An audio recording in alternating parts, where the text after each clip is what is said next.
good. No, play fake. Now Cosby throwing into the end zone. Caught. Touchdown, Bulldog.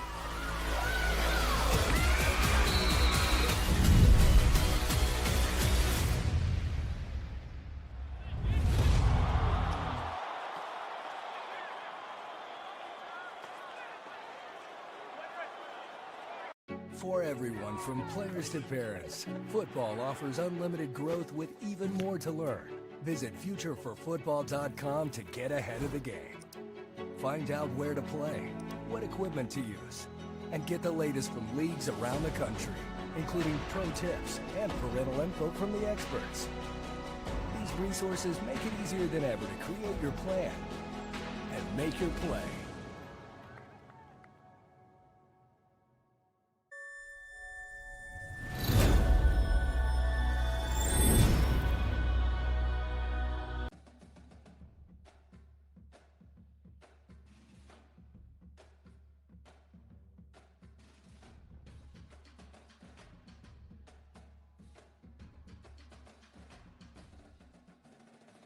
Texas Lutheran University football on AM 1580 KWED Seguin is brought to you by Anders Pierce Realty, Angel Pest Control, CNC Steel Texas, Ayler's Tree Farm, Lloyd's Brake and Alignment, the Kaler Company, and GRMC.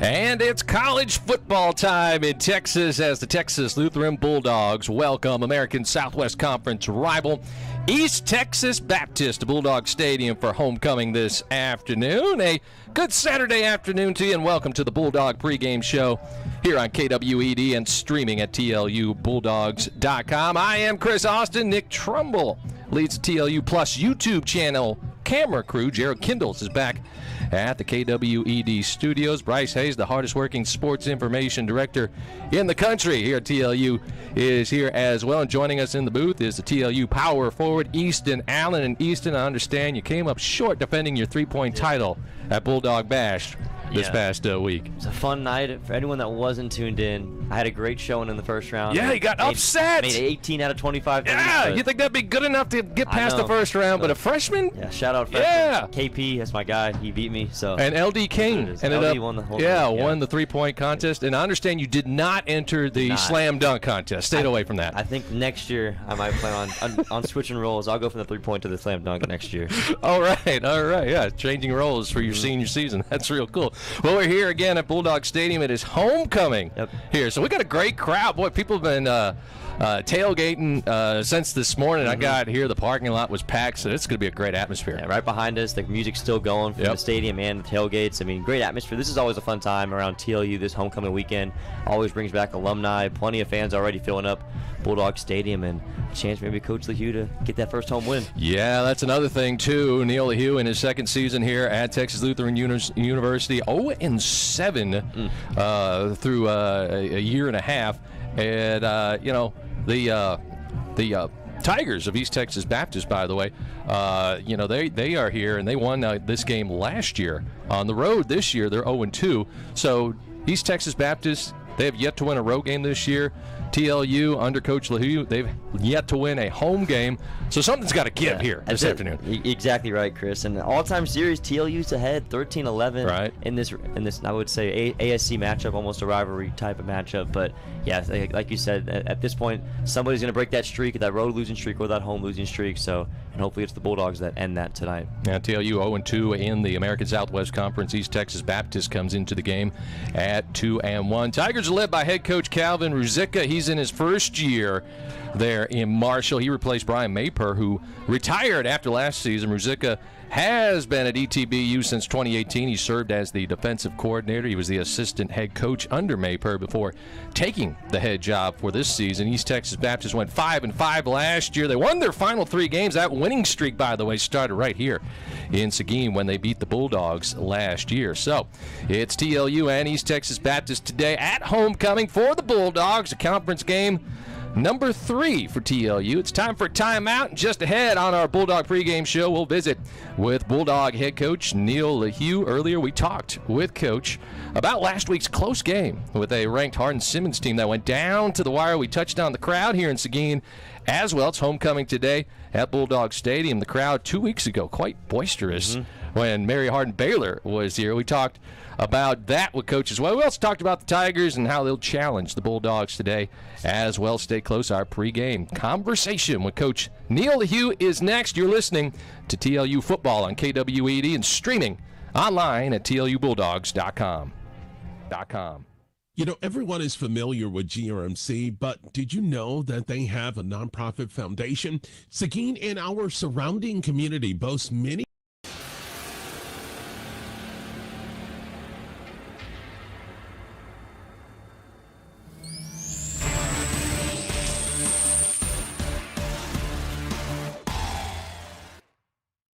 that is managed locally and without tax district support. GRMC continues to be awarded national level distinctions for quality of care, safety, patient outcomes, and ranked as one of the best healthcare employers in the country. The goal of Guadalupe Regional Medical Foundation is to advance GRMC's mission in providing excellent care to every life it is privileged to touch as a locally operated medical center. To learn more about how you can invest in your community's healthcare future, including through your estate giving plan, contact Elaine Bennett at 830-401-7209 or visit grmedfoundation.org for more information. And we're back on the Texas Lutheran Bulldog pregame show here on KWED and streaming at TLUBulldogs.com. The Bulldogs host the East Texas Baptist Tigers this afternoon in an American Southwest Conference matchup at Bulldog Stadium. Chris Austin along with you. And again, we're joined by TLU head coach Neil Leu. And Coach, thanks for taking time out to visit with us before kickoff today. Always good to be here. Yeah, let's talk about last week. You go up to Abilene, nearly upset the number 20 team in the country, Hardin-Simmons. The Cowboys hold on, got the 27-22 win. Let's talk about early on in that game. You fell behind 14-0 in the first half. You're on the road. You're playing a ranked team. You rally, you come back, you take the lead 15-14 in that second quarter. Team showed a lot of grit to come back early against a good team. Well, yeah, they did. We really did. Our kids just never blinked. The first couple drives offensively, we were 3 and out and just didn't get anything going. And the defense, they're good on offense. So, they jumped out to a 14-0 lead, and then we went on a pretty good drive to cut it to 14-7. So, it's a long game. We never really try to panic early on, but we knew we could move the ball against these guys, and I thought our kids responded really well. And you talk about their offense. Let's talk about your defense. We talked 2 weeks ago. You were talking about the improvement on defense. You forced 3 turnovers in the game last week. Defensive coordinator Bo Gretsch, the defensive unit, they did a good job keeping you guys in the game. I feel like our defense has played really well most of the year. I mean, they're getting better every week. We're better in the back end, a little bit bigger and physical. I think they played extremely hard, and they did get after the quarterback pretty good. Their starter came back in from being out a couple weeks. I think he had a little bit of a knee injury, so we got after him pretty good and pressured him all day. Yeah, and the defense kept the team in the game in the second half. I'm going to fast forward to the end of the game. You got behind 27-15, but then you closed to within 5 going into the fourth. Late, you had the ball starting at your own 10. You drove downfield. Caden Basenko scrambling all over the place. Yeah. Took it down to the 12. 2 seconds on the clock, final play, and the Cowboys forced an incompletion. Talk about that final play. What were you guys trying to do, and how were the Cowboys able to come up with the stop? Well, they're dropping 8 to try to, we're on the 12-yard line, so the field condenses pretty good. So we were trying to run little switch routes on verticals and try to hit the seams, and got a little bit of pressure there, and he took off. We needed to throw that up, and then, but they did a good job of getting pressure on us. I think they rushed 5 on that one, and they're mixing their blitzes up pretty good from a strong and weak blitz. But kids played really hard. We just thought, in hindsight, you wish you would have called something different. I thought maybe the switch was a good concept, but probably curl him there at the line and try to get a little bit better window for him. But yeah, they did a good good job of condensing those plays. And they're a good team, and as we mentioned, second straight loss to a ranked opponent with the loss to UMHB the week prior. You've said it before, the ASC, it's a tough conference. After this game on the road up in Abilene, tough loss, what did you say to your team in the locker room? Well, I'm proud of the way we played. We're not here for moral victories, and our kids are, they're disappointed in the outcome of the game, but, I'm very proud of our football team. They never, the culture here is just absolutely phenomenal. Our kids are all in. They don't point fingers. They root for each other. Defense is out there. The offense is cheering for them, and then vice versa. Our kids have a lot of respect for each other and what they're going through, and I think that is a big key to moving forward in the season.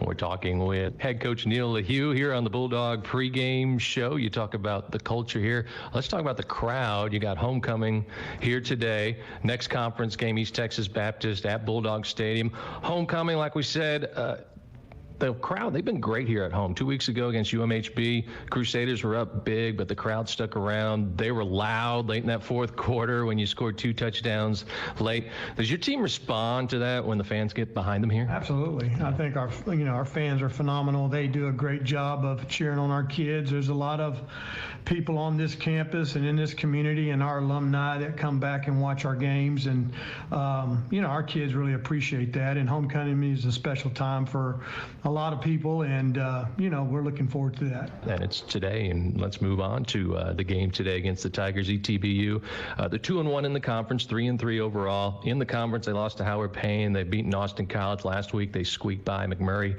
at home.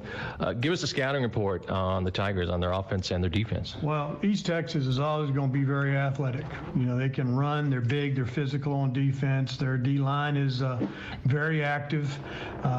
They don't mind lining up and playing press man against your receivers. They think they got those kind of athletes that can run with anybody in the conference. And on offense, they're going to try to spread you out, run the zone read with the quarterback, and then try to throw the football. And they had some success last year, so we're looking forward to the challenge ahead. Yeah, it was an exciting game last year. Went back and forth. Ultimately, the Tigers got the win. TLU head football coach Neil Leu is talking with us. What are your keys to the game, Coach, to get a win here today against the Tigers? Well, we need some more turnovers, and we need to take care of the football, which we did a pretty good job of. I think we had one fumble.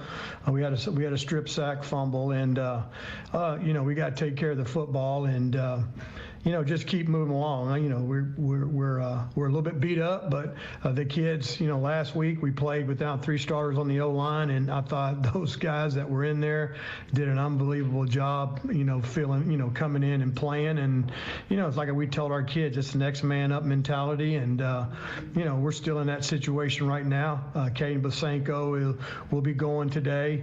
And I think, he's gotten he's grown a lot in 2 weeks, and he's had to go in at the end against Saul Ross and brought us back with 2 touchdowns. He had to play against one of the top teams in the country, 2 of the top 2 teams in the country the last 2 weeks. So he's had a baptism under fire and has seen through it, and he's done a great job. So I just think we gotta relax and go play. If we can play with the same amount of intensity that we had last week, I feel good about our chances.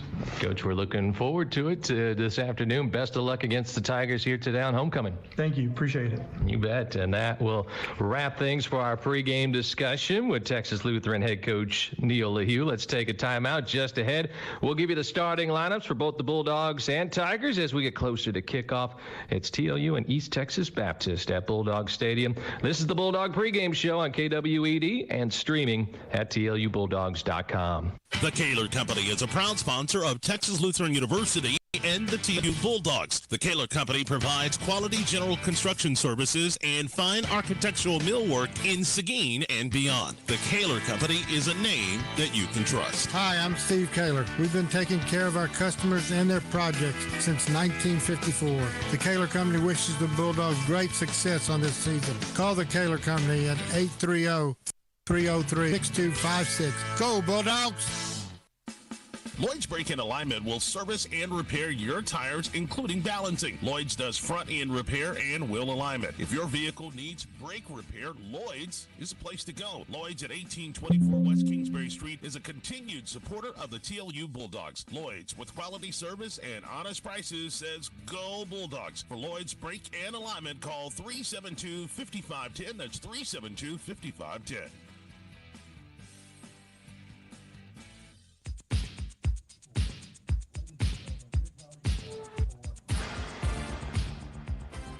And we're back at Bulldog Stadium. It's a TLU pregame show here on KWED, also online at TLUBulldogs.com. Chris Austin with you, Easton Allen here as well in the press box at Bulldog Stadium. Homecoming for the Bulldogs hosting East Texas Baptist moments away from kickoff. But right now, it's time to take a look at the starting lineups for both of these teams. Bulldogs 1-5 on the season. They're 0-2 in the ASC. The Tigers, by the way, are 2-1 in conference. They are 3-3 overall. TLU leads the all-time series, as you heard Easton mention earlier, 13-11. East Texas Baptist won last year's game right here, back and forth game, 38-35 in Seguin. We'll start with the offensive starters for the TLU Bulldogs. On the offensive line, the center is Kirk Rivas, 275 pounds. He's a junior from San Antonio Holy Cross. The guards, Landon West, a senior from Fredericksburg, 275 pounds, and Frankie Saucedo, a senior, 315 pounds from McAllen PSJA North. The tackles, Andrew Gormley, 335 pounds, a senior from Alvin, Texas, and Ian Woolard making the start at the other tackle position. He's a freshman, 270 pounds from Round Rock Cedar Ridge. The receivers for the Bulldogs, Jacob Wallace, 6'5", 215-pound junior from Marion High School. The Bulldogs' leading receiver, 24 catches, 319 yards, 3 touchdowns on the season. Also a former and current classmate of our very own Easton Allen, both from Marion. The other two receivers, Caleb Camarillo, 5'11", 175, a junior from Gonzales, former Apache, and Cole Andrus, 6'2", 210, a junior from Yordanton. The tight end is Chase Potek. He's 5'8", 190 pounds, a junior from Victoria West High School. Running back is DeCorey Willis, 6 foot, 223 pounds, senior from Flatonia. He's got 227 yards on the season, 2 touchdowns. We'll see senior Jacob Fortone in there as well. Smithson Valley product. He leads the Bulldogs in rushing with 376 yards on the season, 6 touchdowns as well. Weston Guzman will also spell both Fortone and Willis. And the quarterback is Caden Basenko, 5'10", 185 pounds, sophomore from San Antonio East Central, making his 3rd career start this afternoon, 36-63 on the season, 374 yards, 4 touchdowns, 2 interceptions. He also has 44 rushes for 156 yards and 3 touchdowns. And the East Texas Baptist defense, you have that, Easton? Yes, sir. We start with the defensive line for the Tigers. At the defensive end spot is Jacamian Carr, the 220-pound junior from Longview. The 2D tackle spots, a couple of high school teammates, Christian Booker, 260, sophomore from Houston Nimitz, and then next to him is Elijah Sims, 280, another sophomore from Houston Nimitz, and then on the other end is Dominic Williams, 220, sophomore from Houston Dulles High School. In the middle, the 2 linebackers, Kwan Grismore, 210, sophomore from League City, Clear Falls, and the other linebacker is Jerry Verrett, 195, junior from Cypress Creek. And the 5 DBs in the back end, the corner is Robert Williams, 190, senior from Waxahachie, and the opposite corner, Andre Gibson, 190, sophomore from Frisco Independence High School. A couple of safeties in the back end, Kenneth Bradley, 175, senior from Louisiana, and the other safety, Davian Williams, 185, sophomore from St. Martinsville, Louisiana. And then the nickelback, Jatarion Robinson, 190, sophomore from Spring Hill, Louisiana. So there you have a look at the East Texas Baptist defensive starters and the TLU offense. Let's take a break here. Just ahead, we'll look at the Tigers starters on offense and the Bulldogs starters on defense. You're listening to the TLU Bulldog pregame show on KWED and streaming at TLUBulldogs.com. Ayler's Tree Farm, a family business in Seguin, Texas, specializes in locally grown trees. Their farm is teeming with native oaks of all kinds, plus cedar elms and desert willows. Ranging from 1 to 30 gallons, they've got trees of all sizes. Each tree is nurtured from locally gathered acorns and seeds that are germinated and grown in their greenhouse until they're ready for transfer. At Ayler's Tree Farm, they're not just growing trees, they're growing your future green spaces. Visit AylersTreeFarm.com to learn more. Established in 1947, CMC Steel Texas was Commercial Metal Company's first mini mill. Through continuous upgrades and technology improvements, CMC Steel Texas has evolved into a world-class, state-of-the-art steel mini mill that ships products globally and is capable of producing a broad range of shapes, merchant bar, and special bar quality products in many grades. When dealing with CMC Steel Texas, you get more than a steel manufacturer. You get personalized service from a group of steel professionals who take pride in the products that they produce and sell. CMC Steel Texas, your partner for success.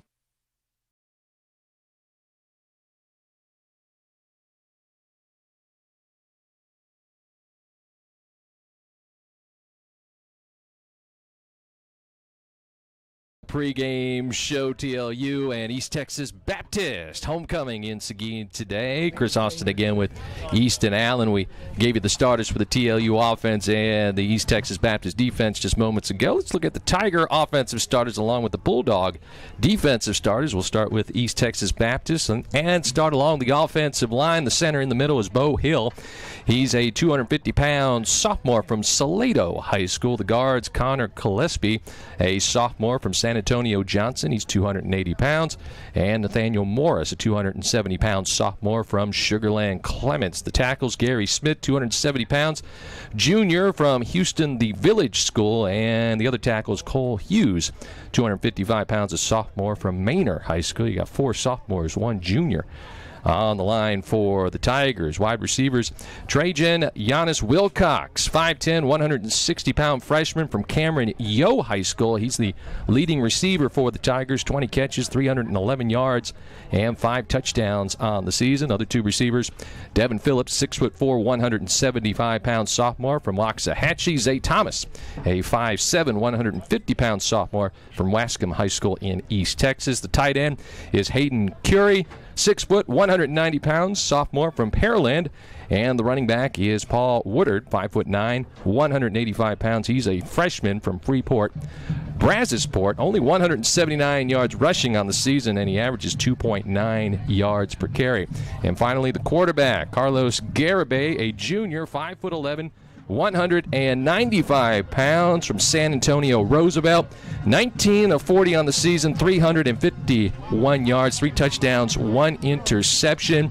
Hasn't played all that much. Actually saw his most action last week in the Tigers' win over McMurray. He was 15 of 28 for 246 yards, 2 touchdowns, and no interceptions in that game. And looking at the TLU defense, Easton? Yes, sir. The TLU defense start with the defensive line. Bulldogs, of course, running that 3-4 scheme. The 2 ends, Joshua Stanton, 230 senior from Houston Lamar. On the other defensive end spot is Christian Monroe, 240 senior from College Station High School. He actually leads the Bulldogs with a couple of sacks on the year. In the middle, the nose tackle, Faustino Gonzalez, 275 senior from Lockhart High School, nearby Seguin. And the linebackers, the 2 outside backers, Tristan Smith, 210 sophomore from New Braunfels Canyon. He's the Bulldogs' leading tackler right now at 32. The other outside linebacker, James Gibson, 250, the big boy on the end, senior from Castroville, Medina Valley High School. And the 2 linebackers in the middle, Diego Avila, 210, freshman from Allen, Texas. And then the other inside backer is Zach Anderson, another 210-pounder, senior from Montgomery. The 4 DBs in the back end, the corners, Kalen Wilkerson, 190 senior from Colleen Ellison. He's had a great year so far, as well as Dramario Thomas, 202 sophomore from Jasper. He leads the Bulldogs with 4 interceptions. He's been a ball hawk all season. And then there's 2 safeties at the strong safety spot. Troy Tomaselli, 181, freshman from Castroville, and played at Cornerstone Christian Academy. And the free safety, Mason Hardy, 200-pound junior from Flint, Texas. He played at Norman G. And you talk about that defense, Easton. Last week kept the Bulldogs in the game against a ranked opponent. Hardin Simmons kept them off the scoreboard in the 4th quarter, forced 3 turnovers. It was a close game. Bulldogs come up short, but they fought hard, and the defense really kept them in that one last week. You really got to think. I mean, you see the 1-5 record, and I know it's tough, and Coach Leu touched on it. But I mean, and he's not into moral victories. But this Bulldogs team, I think, is much improved from previous seasons. They've just fallen short in a lot of close games. Playing a ranked opponent down to the wire is a good sign for this team, and I think we're in store for a big game today from the Bulldogs. Yeah, 3 ranked opponents on the schedule this season when you count Wisconsin Whitewater. Of course, 2 weeks ago, Mary Hardin Baylor was here at Bulldog Stadium, and then last week against Hardin Simmons. So, yeah, that 1-5 record a little deceiving because it's so, been a very tough schedule for the Bulldogs. And I really think the Bulldogs are due. Homecoming, the atmosphere is electric right now. The stands are nearly full here at Bulldog Stadium, and the Bulldogs are starting to make their way to that tunnel. Yeah, Bulldogs coming out of their locker room. And this was an exciting game last year between these two teams. East Texas Baptist got the win. It was a back-and-forth game, but they won that one 38-35 last year. So if it's anything like that, this should be a fun game here at Homecoming. Yeah, I think competitive environment, like we already were talking about in the pregame, I think you have a competitive game here. That's going to lead to a great night. Like we said, all the festivities right now. I mean, all you could ask for is a great competitive game, and I think we're going to get that today. So the Bulldogs coming on to the field, and they're dressed black over white this afternoon. Yeah, black jerseys, gold numbers, white pants with the black and gold piping down each side, and those black TLU helmets with TLU stenciled in caps and slanted gold on each side, gold stripe over the top. The Tigers gold jerseys today with black numbers. They've got white pants with a wide gold stripe down each side, white helmets with an LSU-like tiger eye logo in the shape of the state of Texas on the helmets on both sides, and then gold and blue stripes over the top. Field turf surface here at Bulldog Stadium. You've got black end zones, Bulldogs in caps, stenciled in gold and white in each end zone, and then that snarling gold Bulldog head logo there at the 50-yard line with the black collar and the silver spikes. Weather here as we kick things off, not really a fall. It doesn't feel like a fall afternoon. No. It's in the 90s. I'm telling you, we were lied to a couple weekends ago against UMHB. It was a cooler Saturday that time, not today. Temperatures in the 90s, low 90s, got a south wind around 7 miles per hour, mostly cloudy here today. You know what the four seasons in Texas are, Easton? We may have talked about this. Almost summer, still summer, and Christmas. Yep. And we're in still summer right now. So we'll take a break right here and come back. We'll have the kickoff of today's game, East Texas Baptist here at Bulldog Stadium with the TLU Bulldogs. This is TLU football on KWED and TLUBulldogs.com. Football is the game of life, and it brings a community together. White, black, boys, girls. Flag, tackle. Football can revive communities. That's why I think, football is on the right path. Community with football is very accepting and loving to people who enjoy the sport. Win or lose, they do it as a family.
For everyone, from players to parents, football offers unlimited growth with even more to learn. Visit futureforfootball.com to get ahead of the game.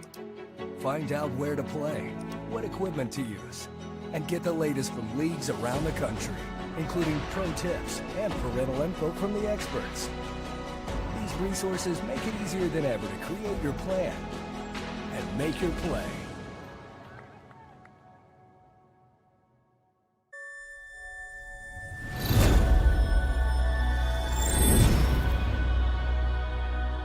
and numerous specialties and services? The answer is yes. Our top-notch facility with exceptional physicians and staff, cutting-edge technology, and culture of caring has been serving Seguin and surrounding communities for decades. More than 100 board-certified and highly skilled physicians comprise our medical staff and attract equally excellent new specialists that provide a wide range of services to over 100,000 regional residents. Top-of-the-line medical equipment is essential to diagnostic and therapeutic care, and we have it. GRMC's level of pioneering technology is normally seen at big city or university facilities. We remain deeply committed to always providing high-quality, personal, compassionate, and safe care. Our long list of national awards highlights our achievements with excellent outcomes, patient satisfaction, and employee engagement. Should you choose GRMC as your healthcare provider? The answer is yes. To learn more, visit grmedcenter.com. Guadalupe Regional Medical Center. Advanced medicine, personal touch.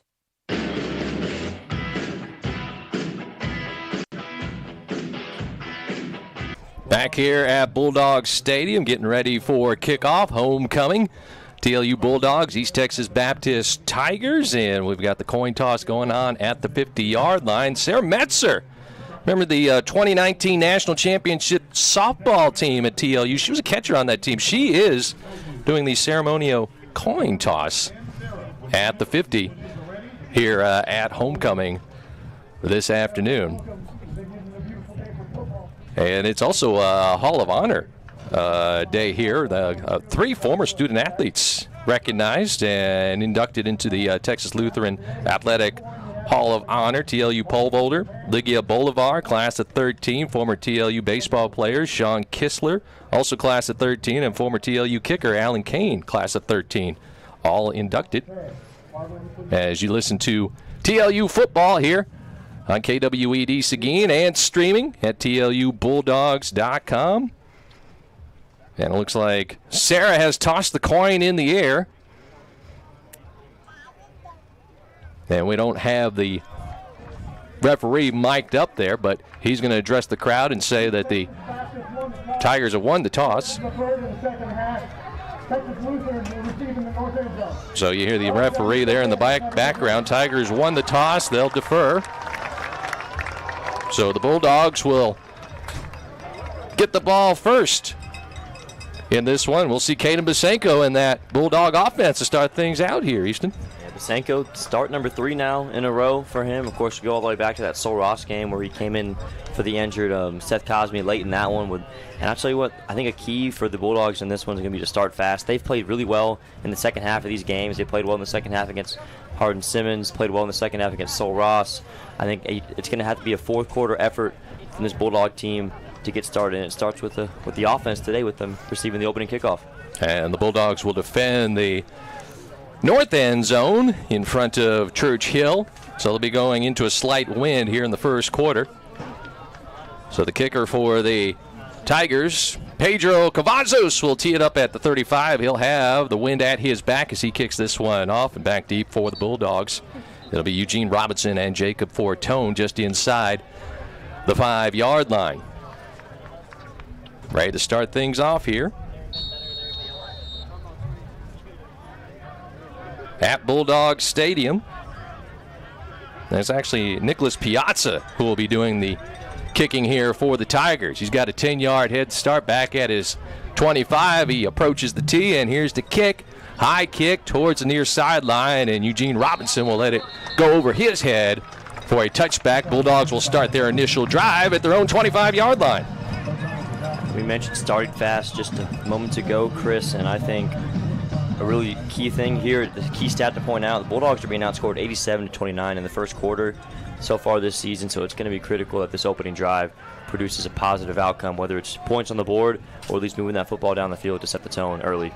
So the Bulldogs come out of their sideline here on the west side. Shotgun formation with Basenko at the quarterback and a running back to his left. And it's a give up the middle. Looks like this is Fortone. He'll plunge into the line and bowl forward for a gain of about 3 on the first play of the game.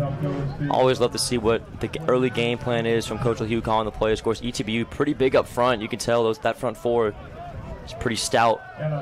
We'll see what the Bulldogs go here on second down. Second down and 7. Shotgun snap to Basenko. Throw to the near side and hit right away is Caleb Camarillo. He makes the catch, and was that ball picked off the the Tigers are saying they have the ball. That was number 42 breaking on that one. That's Joey Verrett, the linebacker, out in coverage. Now they're pointing in their direction, but the referees are going to say the ball remains with TLU. Bulldogs lost 3 on that play as Verrett jumped the route, almost picked it off. It's 3rd and 10. Yeah, he was right on it. If he would have picked it off, it would have had to been like a one-handed catch, but nonetheless, Verrett was right on that one. So it'll be 3rd down and 10 for the Bulldogs. They've got it at their own 25-yard line. And it's Basenko in the shotgun, working on the right hash. Gets the snap, back to throw, has time, now rolling right, still looking downfield, still looking, now tuck it and run across the 30 to 35. He's going to have a first down as he takes it out of bounds at the 36-yard line. Basenko, he's got good legs. Big pickup on 3rd down. He gets the first down, 12 yards. We've seen Basenko show off the legs every now and then. That's a huge early 3rd down conversion to keep the drive going after a little bit of a setback there. Bobbed and weaved around some Tiger defenders there on the near sideline. And a 3rd down conversion. Bulldogs have it 1st and 10 at their own 38. Fortono, this is Willis this time, bouncing outside to the near side, and the defense going to swallow him up. Verrett in there on the tackle, along with defensive lineman Camion Carr. So a loss on the play of 2. It'll be 2nd down and 12 for TLU. Yeah, Willis tried to bounce that one, but nothing doing. The edge was set pretty well there by Verrett and others. Now it brings up 2nd and long. No huddle offense for the Bulldogs. Basenko, shotgun, back to throw, swings out in the flat to Willis, incomplete. In and out of the hands of Jacory.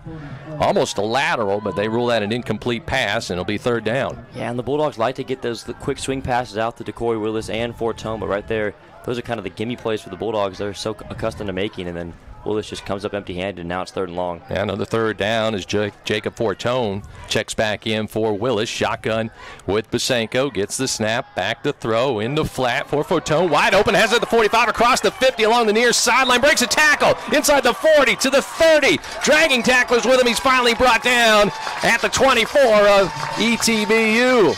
The Bulldogs, they ran a flood concept to the wide side of the field. Fortone, they snuck him out to that weak side, and there was no one out there on that wheel route, and Fortone made a nice move up the field for the big gain. Another 3rd down conversion for the Bulldogs, and they are now into plus territory at the East Texas Baptist 28-yard line. Give to Corey Willis trying the right side. They set the edge, and Corey spins inside and goes ahead for about 3 yards, takes it to the 20. Great first drive the Bulldogs are building here. A couple of big 3rd down conversions. That's what it takes to sustain these drives, and the Bulldogs are nearing the red zone right now. Bulldogs going left to right in front of us, north to south. In front of the West home stands here in their black jerseys here on homecoming. 2nd down and about 7 for TLU at the East Texas Baptist 20. Fortone up the middle. Takes it inside the 20 down to the 17. Got about 3 or 4 on that play. Another 3rd down coming up for the Bulldogs. A lot of zone run concepts here early. We see they move the tight end, Anderson motion there, trying to create some movement up front against this bigger D-line of ETBU. Initial drive for the Bulldogs here started at their own 25-yard line. 3rd down of this drive. It's 3rd down and 4. At the East Texas Baptist 17, Basenko shotgun gets the snap, looking to throw into the end zone, right side, over the head of Caleb Klosterman, incomplete. Bulldog faithful wanting a flag there. They're not going to get it. It's going to bring up 4th down. Yeah, Needham Sullen in coverage of the boundary corner, one-on-one against Klosterman. They're pretty good coverage, and Basenko just overthrew it on that one on 3rd down. So now they'll send out the field goal unit, and Joaquin Rodriguez will try it from about 34. So they'll place it down at the 24-yard line. Caden Basenko is the holder, right hash. Here's the snap, ball placed down. Kick has plenty of leg on the way, and this is going to be wide left. Joaquin hooked it. It's been tough sledding for Joaquin. I mean, he was a really solid kicker last year for the Bulldogs. Been up and down this year, and that's a kick. Of course, I know he wants back, and Bulldogs made a good opening drive. They got near the red zone, but could not come up with points, and now a gift for ETBU to make that stand. Now their offense gets to come on the field with no points on the board still. Yeah, so the Tigers catch a break there on the field goal miss, 34 yards from Joaquin Rodriguez, and now they'll take over 1st and 10 at their own 20-yard line. Carlos Garibay is the quarterback. He's a sophomore. And they'll line up in a pistol formation between the hashes, going right to left, 2 wideouts to the right, 1 to the left. Garibay gets the snap, gives to a running back, going left and running into the line, and stacking him up. As the linebacker that was James Gibson getting the running back for no gain. Gibson made his return in that UMHB game 2 weeks ago. It made an impact, and he's been a very much needed returner back in for this Bulldog defense. He's been solid the last couple weeks. Paul Woodard on the carry for the Tigers. No gain. It'll be 2nd down and 10. Center Bo Hill comes out of the huddle, gets over that ball. Now his teammates join him at the line of scrimmage. Shotgun formation, running back to the left and now to the right of Garibay. Man in motion in front of the quarterback to the far side. Back to throws Garibay, throwing it right to that man in motion. Complete at the 21, across the 25, brought down at the 26 is the receiver, Zay Thomas. It'll bring up a 3rd down. Yeah, Thomas, one of the top playmakers for this ETBU team. Smaller guy, but quick and shifty, and he makes that catch underneath and makes it 3rd and manageable for the Tigers. 3rd down and 4. They've got it at their own 26. No huddle. Back to throws Garibay, working right hash. Throws it across the middle. Has a man complete at the 35. Dodging and weaving through traffic and taking it all the way up to the 45-yard line is Trajan Giannis Wilcox with a 1st down. Yeah, Wilcox just sat underneath that zone there on 3rd down. And good job by Garibay stepping up in the pocket, finding him, and the Tigers going quickly. Yeah, Garibay and the Tigers, no huddle. 1st and 10 at their own 46. And zone read give to the right side is the running back Woodard, and he runs into a wall of black jerseys. May have picked up a yard. You mentioned Coach Leu in the pregame and that interview you had with him, Chris. The Tigers, they like to go fast, spread them out, and the zone reads are going to come early and often for this Tiger offense as well. Expect them to have a lot of calls to get their quarterback and running backs in space. Christian Monroe, good job there, hemming off the running back, and James Gibson helping out on the tackle. 2nd down and 9, officially gain of 1 for the Tigers. They've got it at their own 47-yard line. Garibay shotgun, running back to his right. He'll go back to pass, has time, looking left towards the near sideline, over the head of his intended target, incomplete, a little too tall for his receiver, Zay Thomas. It's incomplete. Decent coverage in the back end. Bulldogs playing a lot of zone here early, and now they kind of subbing about 4 or 5, rotating in. Some fresh D linemen, Grayson Kowalski and others checking in. Kind of changing like a hockey line. Yeah. And not surprised with the way the pace that ETBU's played with so far. 3rd down and 9 for the Tigers at their own 47-yard line. Pistol with Garibay. Now his running back will shift to his left hip. Garibay gets the snap, looking right, throws down the middle of the field, complete at the 35, to the 30, inside the 20, to the 15, the 10, 5, and into the end zone goes Trajan Giannis Wilcox with the touchdown. And Giannis Wilcox streaking right down the middle. No one stopped him, and Wilcox, he kind of split the safeties there. No one was able to make the play. He just kept on running. And how about that statement from the Tigers? Hold the Bulldogs to the missed field goal, and then they go right down the field with a big play for one of their top playmakers. 53 yards on the connection from his quarterback, Garibay, and now Pedro Cavazos, the place kicker, on for the extra point for East Texas Baptist. Snap back, place down, kick is up, and the kick is good. 9:50 left to go first quarter. It's East Texas Baptist 7, TLU nothing. This is Bulldog football on KWED and TLUBulldogs.com. Lloyd's break in alignment.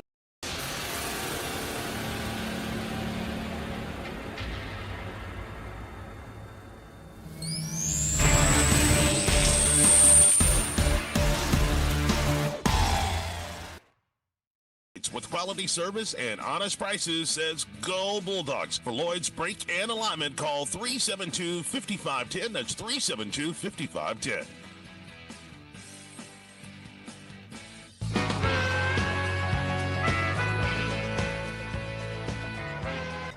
Tigers go 80 yards in 6 plays. Quarterback Carlos Garibay, 3 of 4 on that drive for 79 yards. They cap it off with the 47-yard or 53-yard touchdown pass to the wideout, Giannis Wilcox. Extra point good. Tigers 7, TLU nothing with 9:50 to go first quarter. Now Tigers kicking it off. Back deep is Eugene Robinson, a yard deep in the end zone. He'll take it out to the 5, to the 10, near side, outside the numbers, and falls forward to the 21-yard line. Bulldogs got a nice drive on their opening possession, but ended it with a missed field goal. And East Texas Baptist answers with a touchdown on their first drive. Yeah, that first drive for TLU featured a couple big third down conversions from Bosenko, one using his legs, and then found Fortone on that wheel route. Drive stalled out late. Rodriguez missed that field goal, and then Giannis Wilcox did the rest for the Tigers. 1st and 10 for the Bulldogs at their own 21 as they start their second drive. Here's a give, left side running back. It looks like Willis gets stacked up at the line of scrimmage and gets pushed back. Ty Seebeck meeting DeCory at the line of scrimmage. Bulldogs try to establish the run game here early on, but the Tigers have been pretty stout up front in this early going, as they've just been rock solid up the middle. It's Caden and the whole offense looking toward that near sideline for this play. They get what they want with 20 seconds on the play clock. 2nd down and 10.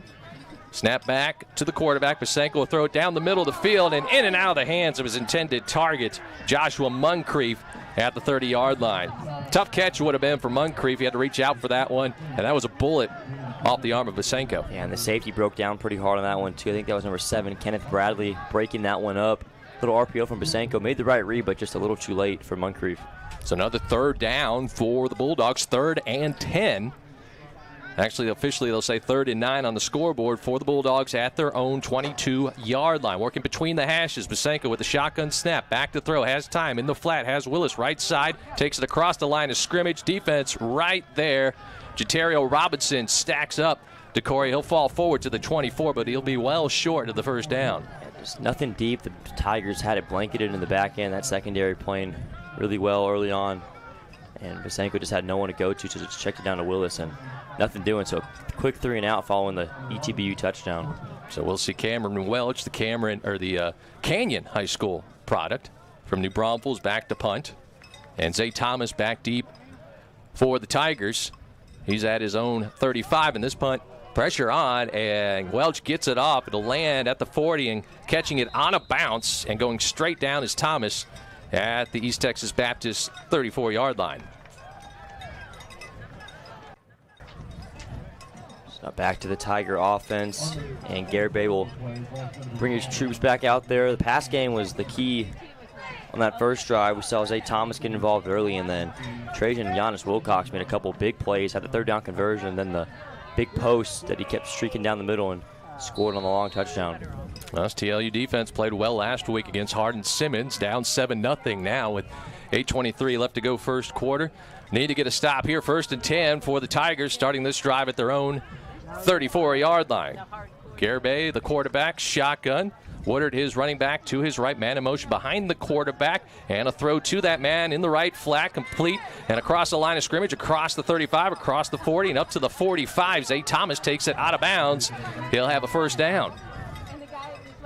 Get their playmakers involved early. These ETB wide receivers, all but number 14, Devin Phillips on the outside. There's some smaller kind of slot receiver type builds, but they got some athleticism and quickness that's going to be giving the TLU secondaries problems. Thomas stepped out of bounds along that far sideline at the 45, caught the ball as they get their playmakers out in space. He was in motion, headed towards that far sideline. 1st and 10 for the Tigers at their own 45. Garibay give to the running back Woodard, up the middle, bounces it outside, finds a little crease and falls forward to the 49. Flag in behind the play. And typically that signals holding, so that's positive news for Bulldog fans. Yeah, here on the PA system there, the referee holding indeed against East Texas Baptist. That'll push him back 10 yards, I should say, back to the 35, and it'll be 1st and 20. 7:33 left to go here in the first quarter. East Texas Baptist 7, TLU nothing. Tigers with their 2nd possession of the game. They break the huddle. Pistol formation with Garibay at the quarterback and Woodard behind him. And now he'll shift to the left of his quarterback. Garibay back to throw, has time, now rolling right, still looking downfield. Now he'll tuck it and run. It goes towards the far sidelines. He gets hit hard. He was out of bounds. And they're going to flag the Bulldogs on this one for hit out of bounds. Yeah, I'm trying to see what Bulldog that was, but hey, Garibay, he's already kind of out of the play, out of bounds, and just can't have that. I think that was James Gibson with the hard hit. I love the physicality, but just a little too late there. Now the officials going to huddle together along the sideline there. Maybe James hit him before he stepped out of bounds. Are they going to pick up the flag? Now they're going to talk to the head coach over for East Texas, Kevin Ruzicka, and yeah, they'll pick up the flag. So if it was Gibson there on the far sideline, he just hit Garibay right before he stepped out, so no flag. They pick it up. Gain of about 5, so it'll be second down and 15 for the Tigers. So nice. Ended up being a nice play by Gibson. It wasn't late. It was tough to see from our angle. That was on the far sideline, but now right. ETBU comes right back out. They're on the other side. So again, Garibay comes out in the shotgun. Woodard to his left. 2 wide outs to the left, 1 to the right. Back to throws Garibay. He has time now. Here comes pressure. He steps up, and he's going to run across the 40. He'll slide down at the 43-yard line. Picked up about 3. It's going to bring up third down. Once again, James Gibson all over it on the quarterback. Kind of in a spiral right there as he was tracking Garibay that whole play and brought him down for a minimal gain. So third down and 12 for the Tigers coming up at their own 43-yard line.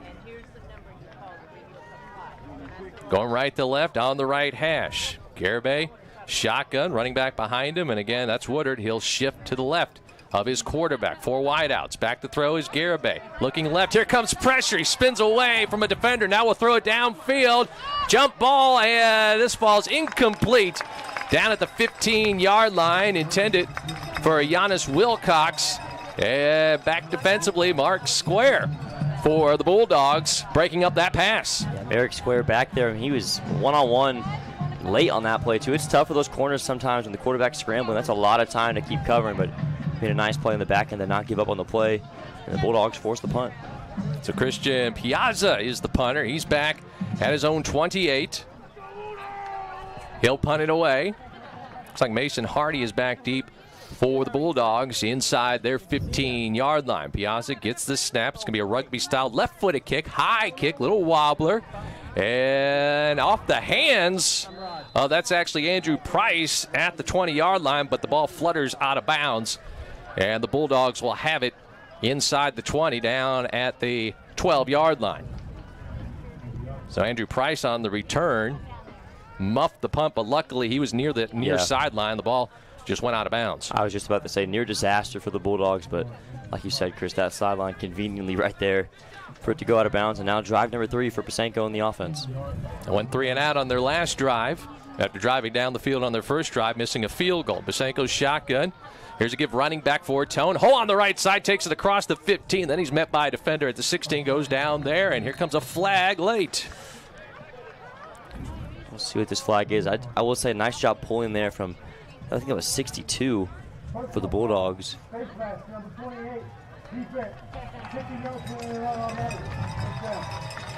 As you hear the penalty, and Jackson Eskridge, 62 for the Bulldogs, blocking in front of that play. Yeah. And they'll add 15 yards onto the run by Fortone. It's an automatic first down. They'll place it down at the TLU 34-yard line. First and 10. Pasenko will give it to Fortone. Trying the right side. Gets around the corner, across the 35, across the 40, and he falls forward down to the 44-yard line with a first down. Nice running there by Jacob Fortone. And another hole open up on that far side as well. Bulldogs going a lot of wide zone runs here early, and they've been working now. Sticking with that ground game, it's paying off. So first and 10 for the Bulldogs as we come up on the 5-minute mark here in the first quarter. East Texas Baptist up 7-0. No huddle. And Pasenko's shotgun. Looks like Weston Guzman has checked in. He'll be to Pasenko's left. 2 wideouts left, 1 to the right, working left hash. Give to Guzman. He'll bounce it outside on the left side, trying to turn the corner. He gets around the corner, across the 50, goes out of bounds at around the ETBU 46, close to another first down. And Guzman showed flashes every time he steps in there for Fortuna Willis. He always provides a good punch off the bench and nearly gets the first down for the Bulldogs. Got about 9 on that carry. Yeah, fresh legs with Weston. He'll come back to the bench here on the near sideline. DeCorey Willis will check back in.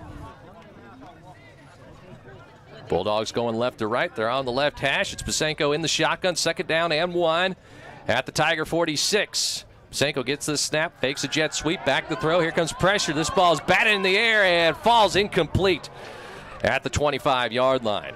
Yeah, looking for Jacob Wallace going deep there the first time he's been targeted, and that pass just deflected from the jump, and that one had no chance. Luckily, no ETBU defender spotted that ball. That could have been picked off. A defender there hit Basenko as he threw that ball, actually hit his arm. And yeah, you mentioned it, Easton. The Bulldogs fortunate that ball was not picked off. They'll bring up now 3rd and short, 3rd and 1 for TLU at the ETBU 46-yard line. Tigers 7, Bulldogs nothing. 4:30 left to go here in the first quarter. Pistol with Basenko, running back behind him. That's Fortone. Fortone will get to carry left side. He'll push ahead. He'll have the first downs. He takes it inside the 45 and is brought down at the 43. Jacob Fortone, always tough to bring down, running hard between the tackles there. Good fight. He got that big first down, and the drive continues.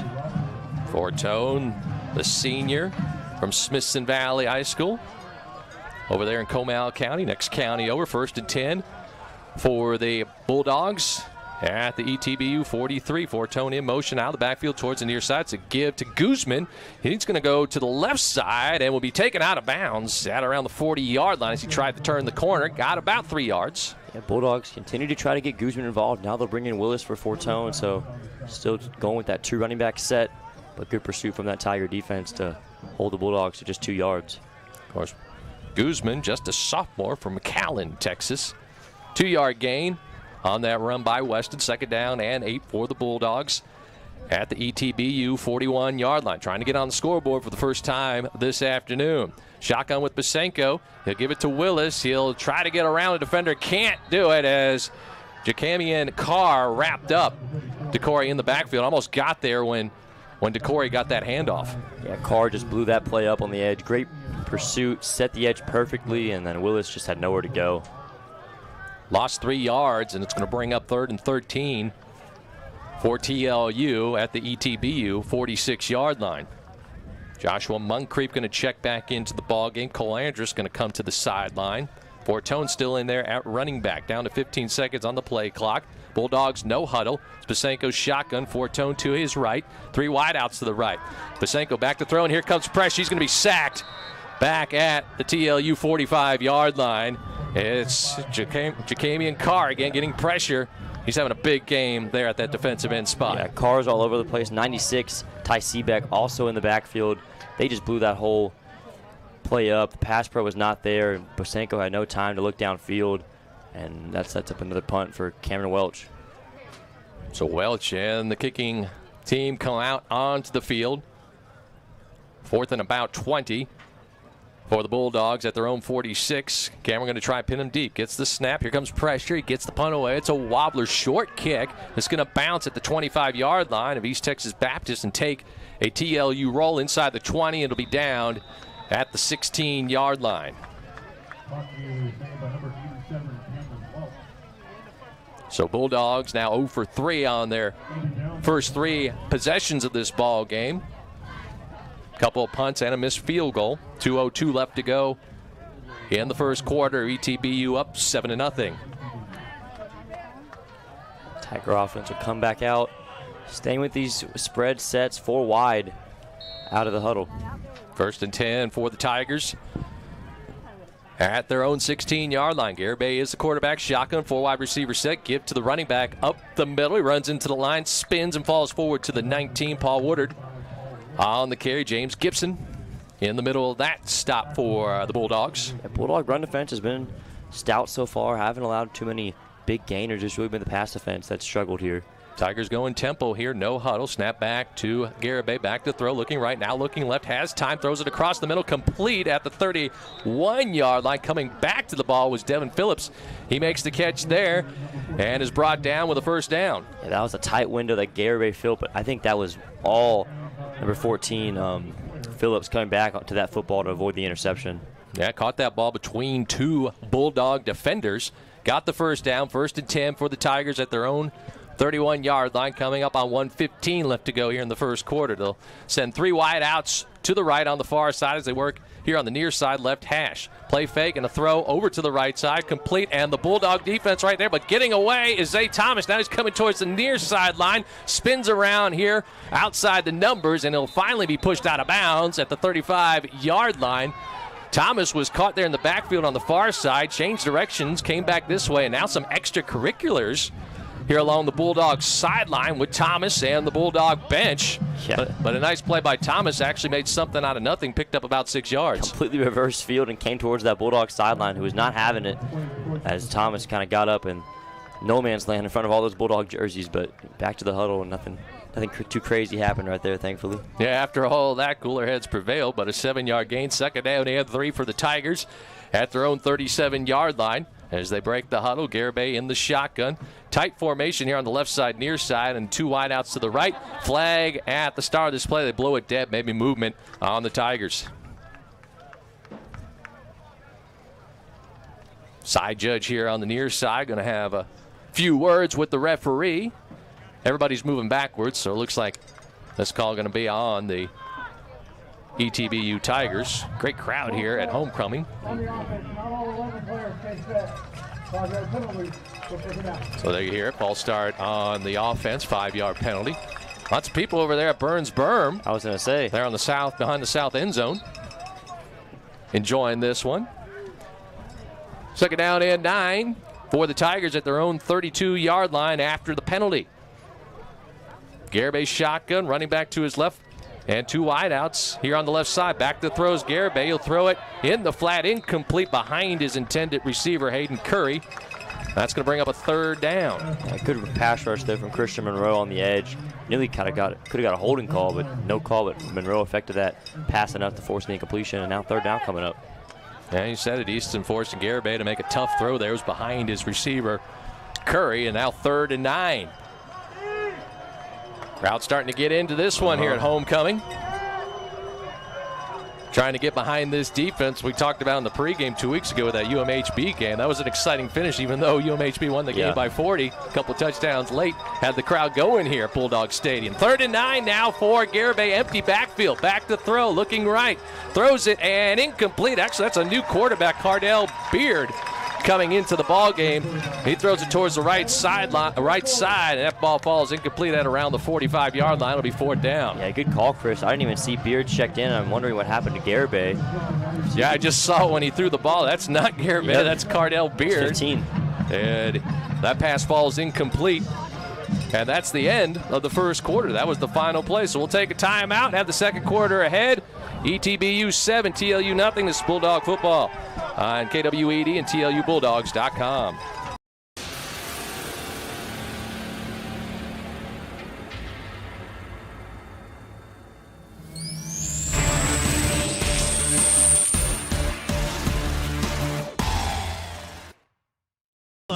Each tree is nurtured from locally gathered acorns and seeds that are germinated and grown in their greenhouse until they're ready for transfer. At Ayler's Tree Farm, they're not just growing trees, they're growing your future green spaces. Visit AylersTreeFarm.com to learn more.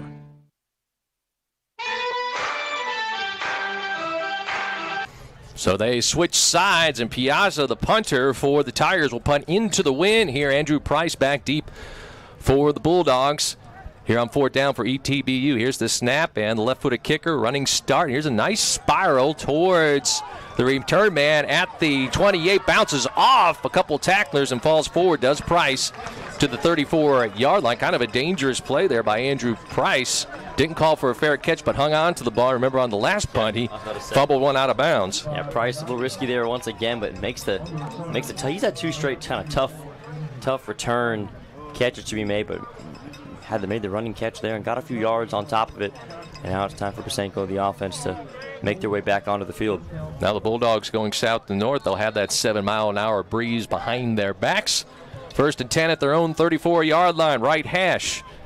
It's the quarterback Pasenko in the shotgun. Willis in motion towards the near side out of the backfield. Get to Fortone, right side, a little crease. He'll squirt past the line of scrimmage and get tackled by the ankles at around the 36-yard line. Picked up maybe a yard or 2. Bulldogs still working on that ground game. I think it's really been a battle in the trenches so far. This O-line of TLU and the D-line of East Texas Baptist have been going at it all half so far. And the Bulldogs set up to run the ball again maybe. Shotgun with Pasenko on 2nd and 8. Jet sweep to Eugene Robinson coming near side. He finds a little hole. He'll fall forward to the 40. Got about 4 yards on that play. It's going to bring up about a 3rd and 5. Yeah, and I really like the way Coach Leu uses Robinson, kind of brings him in every now and then in that slot. Usually when he gets on the field, you know he's going to be involved in some type of set or play, and makes it 3rd and medium now. And he's in the slot there on the right side here on 3rd and 5. Bosanko's shotgun, back to throw, looking left, pressure up the middle. He'll throw it, and looking for Robinson on a crossing pattern, and Eugene cannot come up with it at the 45. Incomplete. It'll be 4th down. And that was Jacamian Carr off the edge, big number 0. He once again forced Bosanko to step up in that pocket and force that tough throw, and it's a quick 3 and out for the Bulldogs. And Jacamian Carr having a big game.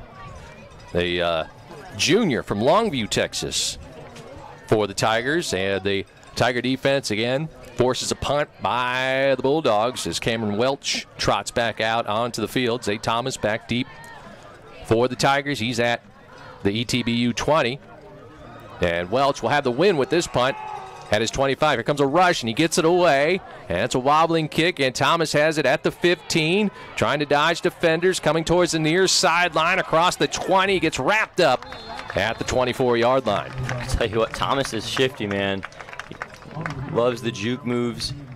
He's a problem to bring down. He's giving the Bulldogs handfuls trying to stop him, and now this Tiger offense will come back out on the field, still working with that 7-0 lead thanks to that opening touchdown drive that they had following the Bulldogs' missed field goal. So these defenses have come to play here. Yeah. Low-scoring game. We haven't seen many of those here. Last year was a 38-35 game between these two teams, but it could change in a hurry. You never know. Yep. 13:41 left to go in the first half, and the Tigers up 7-0. They have it 1st and 10 at their own 25-yard line starting this drive. Going north to south, left to right in front of us. Garibay back in there at the quarterback position. We saw Beard on that last play. Garibay gets the snap, give to his running back right side, takes it across the line of scrimmage, brought down at the 27-yard line. New running back in the game. That's Kylan Jackson with the call. You know, really, Chris, when we get in games like this, kind of low-scoring slugfest, you're really waiting. Your defense is playing phenomenal. If they can create that turnover to kind of spark some momentum for the offense, the Bulldog defense has done their job so far. If they can get that turnover on top of it, that'll really maybe set things up for the Bulldogs to change the tide of this game. 3-yard gain by Jackson, 2nd down and 7. Garibay in the shotgun. Jackson to his right, 2 wideouts left. Back to throw is Garibay.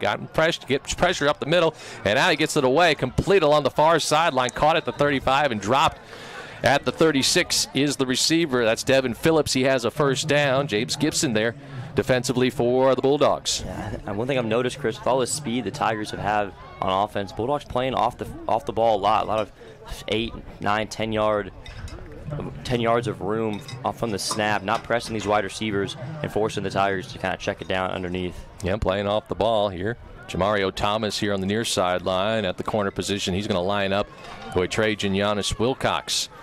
1st and 10 for the Tigers at their own 37. Give to the running back. This is Jackson. He'll take it around the left end and take it across the 45. He's forced out of bounds at around the 46, close to a 1st down. He'll have it.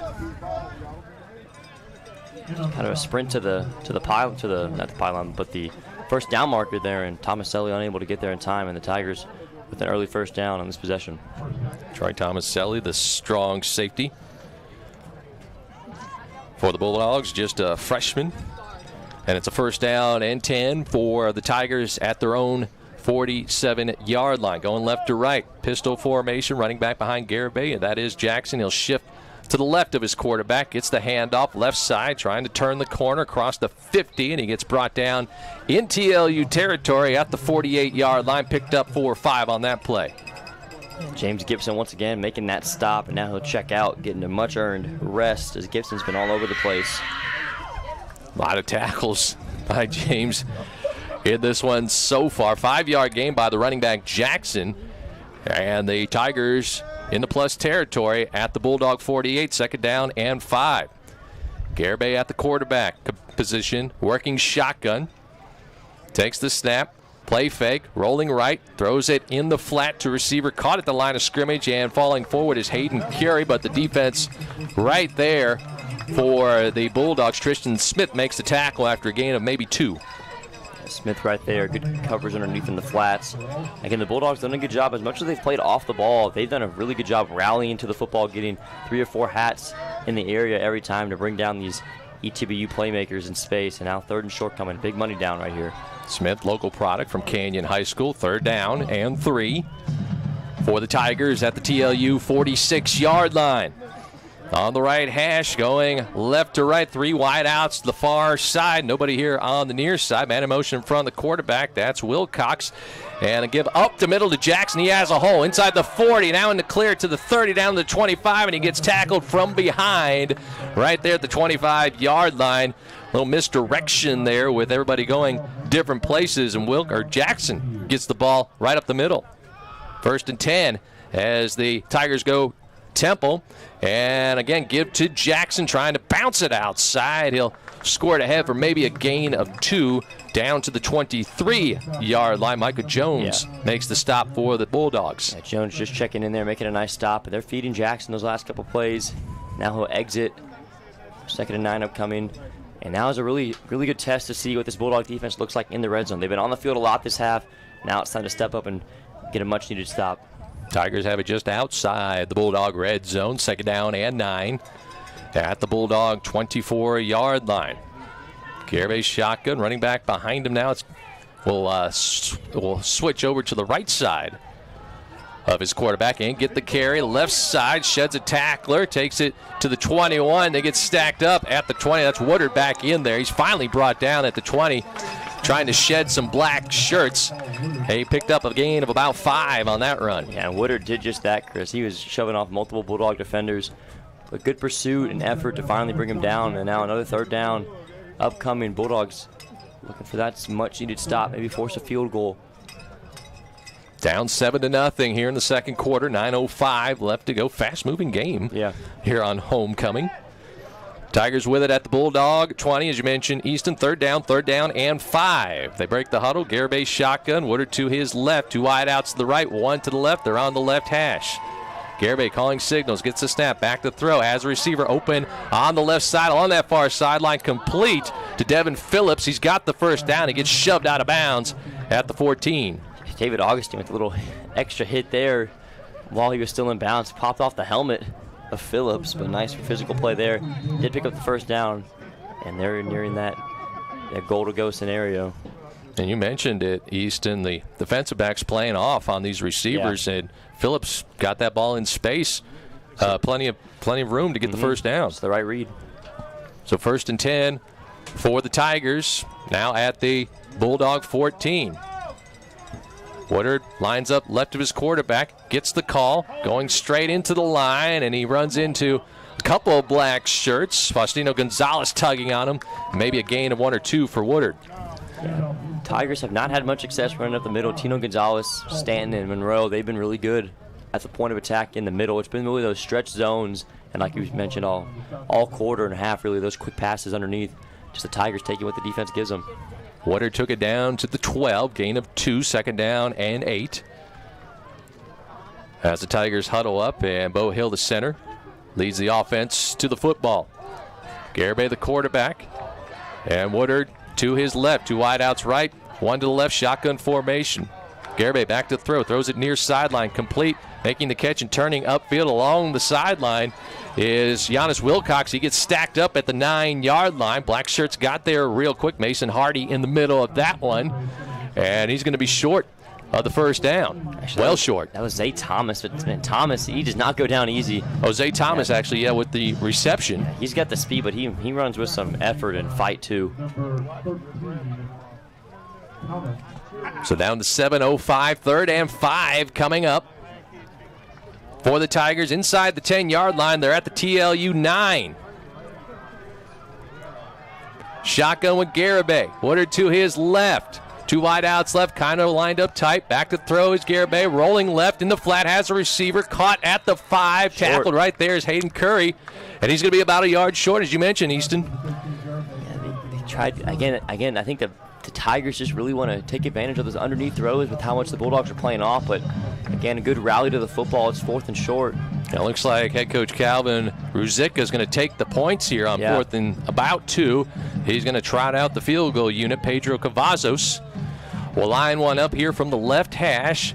They'll mark it down at the 13-yard line, so it'll be a 23-yard attempt. Snap down. Kick is up, a line drive, and it is good. Just barely made it through. He didn't get much on that kick, but he didn't have to. 23-yard field goal up and through the uprights by Pedro Cavazos. It's now 10-0 East Texas Baptist. Yeah, not a pretty kick by all, like you mentioned, Chris, but hey, they'll take it. And honestly, I don't completely disagree with the call. You know, in a low-scoring game like this, you want to take the points, make it a two-score game, and that's what the Coach Rizuka and the East Texas Baptist Tigers do there. 10-0 now. The offense put together a couple quality drives. And this TLU defense, I think they've done their job so far. Hold them to a field goal down there. And if you take away that one big play from Wilcox there in that first quarter, I mean, it's only a 3-0 game. It's really the offense has got to find their footing. Maybe they can with 6 minutes to go in the half. So they'll tee it up. Nicholas Piazza to kick it off at the 35-yard line. Got Eugene Robinson back deep here along the near sideline for the Bulldogs. Piazza will be kicking into the wind this time. And here's a high kick going to be held up by the wind. And coming up on it is Robinson and Fortone. They kind of collide, and Fortone will fall on the ball at the 21-yard line. Fortunate there. I don't know, when you have a situation like that, do you call it like an outfielder in baseball? Because both Fortone and Robinson, one after that one was actually kicked right between them. Yeah.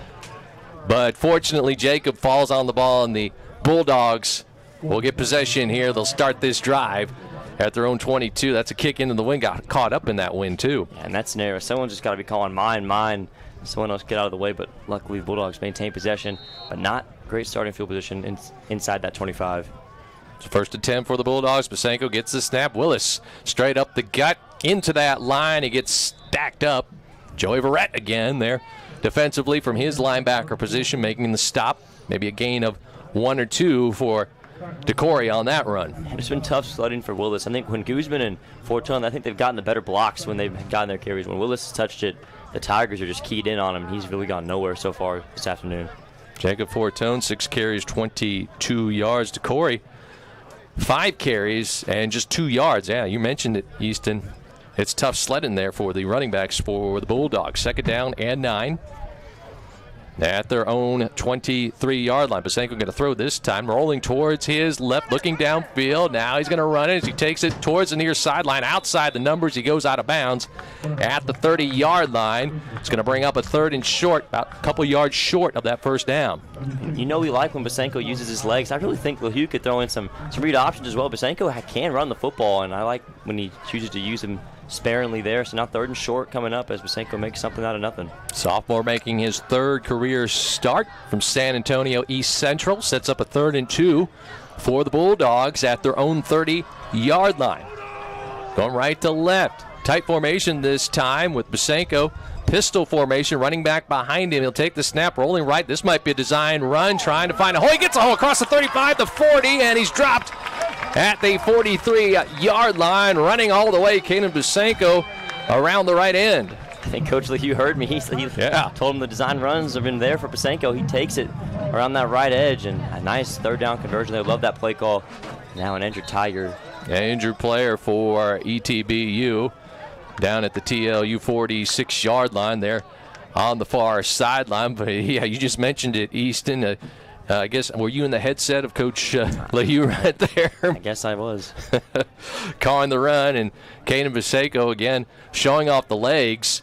And he did that last week against Hardin Simmons, Easton, in that last drive. The Bulldogs down 5 in that game. They started at their own 10-yard line, drove it all the way down to the Hardin Simmons 12-yard line. Couldn't get the ball in the end zone on that final play, but Kaden Basenko on that drive had a lot of scrambles. Good things happen when number 5 tucks and runs it as Andrew Tiger gets onto his feet. That's there. Jackson Bennett.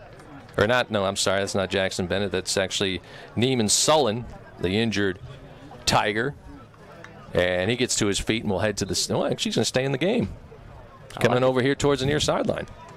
Unless that's another 21. I think it looks like Neiman right there. All right. So he's fine.